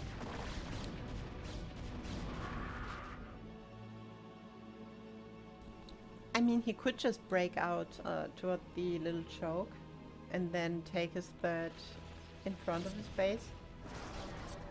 Yeah, that can work. The third base will be scouted, and then steal can be denied for Zerg. I don't know. Yeah, but it's really annoying, as you said, that the Zerg is here on the high ground, right in front of your natural. Plague just started, and now we're seeing Defilers. Researchers are still going to look for the Zerg. The Protoss is on 3-1 though, so big attacks upgrades much better than in the first game where he lost the Surge early. Yeah, Type 100 also keeping a lot of units into his natural base. I'm not sure why he's keeping them there. Can reinforce. But Yo's Flash is now finally getting on a decent gateway count, is now getting on 7. You could still get built one more. Yeah, I think it's never-ending campaign at this point. How do you break into the high ground? Only by getting around that, maybe. By the way, Type 100 is taking the 9th block position, so he's not forgetting to expand. Yeah, he's getting... are nice, but more and more lurkers are coming. He's getting his energy upgrade.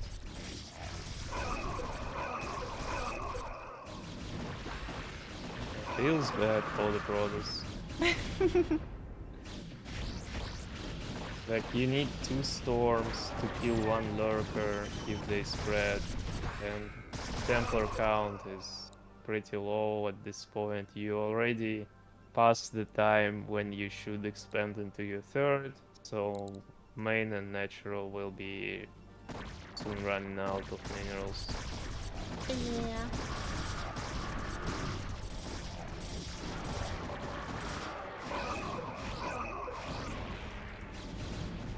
for the Zerg, like everything doesn't matter. Like Protoss breaks this contain, fine, we play longer game. Protoss doesn't break the Yeah, contain, this is which is just more like likely. very type 100 player. Like he's GG. up 40 supply again. And he's now getting into his green against Zerglings. He got his 2-1 finished. He will go into +3 carapace soon. And Yo's Flash just can't break this, and he's going to mine out any second now. In about 20 seconds or so, I think. Type 100 can build some broodling queens and try to snipe those Templars at this point. It's Yeah. irrelevant how the game goes further from that. Any unit composition can work. But like Yo's Flash trying, he is throwing up the storms on the Lurker X. Did get 2 Lurkers. Oh, but that was a nice snipe on the high jump. Another storm, but this is a decent Lurker field. This is well split. And now the It's Zealots funny are how, moving like, forward. in general, contains are becoming more and more popular. They went out of fashion at some time, and people were advising against that, like, oh, you cannot reinforce the contain and keep the Zerg economy behind that. If contain is broken, you die, and it's tricky. But now with people like Soma, I don't know, other Koreans, they show that contains can still work, and they are now very popular. And by the way, Yo's Flash is completely exhausting his army, and it's like plague and stuff, and he's not got to, and he's like not getting really anywhere out of his little nook here. He's now, This is I so think, bad. yeah, he's now trying to break out of this little choke, but there's like enough troops. The only hope to get this probe, and yeah, this is really hard to even push the army out of this choke because of the AI. He's now counter pushing. Meanwhile, there's a dark swarm that is natural. Being annoying. When he goes into this expansion, sees there's more units than his GG, whole army just there. Instantly GG's. It's just alright. Yeah. So. I don't know. Looked like a mismatch for me a bit. Yeah, looked kinda like Type 100 is of a different caliber. Yeah. So Type 100 get the game, which means that we get 1 point of flying SCVs. Yeah, we should ban him from the next season for sure. And now, too strong. Now, since both teams got 2 teams, this means that the general overall score, the tally after the streams that were on Tuesday and on Wednesday, I think, are the other match of the week streams done by Setsu and whoever else, is 6-6. It's still completely balanced. So I would suggest that you all tune in to whenever Setsuro does his tier 3 stream, because that should be the deciding matches, if I'm not mistaken. Yeah. Who do you root for? What team do you want to be victorious? Honestly, I think I like flying SCV more. Okay. I don't know, I kind of liked Axel's play, I like Type 100's play. I know Course has in general very cool muta micros, so that's also... yeah, just impressed in general by the last 2 players of flying SCVs, and I know Course is also a good player, so... Yeah, it's also a nice name. There was such a bug for a long time on Battle.net and people were facing. Wait, that was asked like when is the next cast of the G3 games, and I have to honestly say I have no idea. Usually we have like 2 match of the weeks, which are 3, which are the US match of the weeks, which are on Tuesday and Wednesday, and then we have a EU match of the week, which is mine, which we cast on Thursday, which is right now. But as far as I know, the tier 3 matches are reserved by Setsuro, so he will cast them. You will just have to look in the channel, or everyone ping Setsuro and ask him when he does it. That's fun. Yeah, or refresh like Yeah. your CPL Discord every time. Like you take a walk with your dog, you see Yeah. sometimes Discord, okay, announcements channel, is it a cast yet or not? Just check every hour or so. You'll be fine. It will definitely be pinged. So, for the last time, because this is the end, I wish you all a nice evening. I hope you had fun with the cast, not just this evening, but the whole season. I hope we did well. Despite me being an arrogant asshole at times and always demeaning people for not doing usual builds. And yeah, and I hope we're going to see each other in the next season. I hope I'm still around at this time. And until then, I wish you all the luck for whatever you do, and take care. Quad, Yeah, it your was last great words.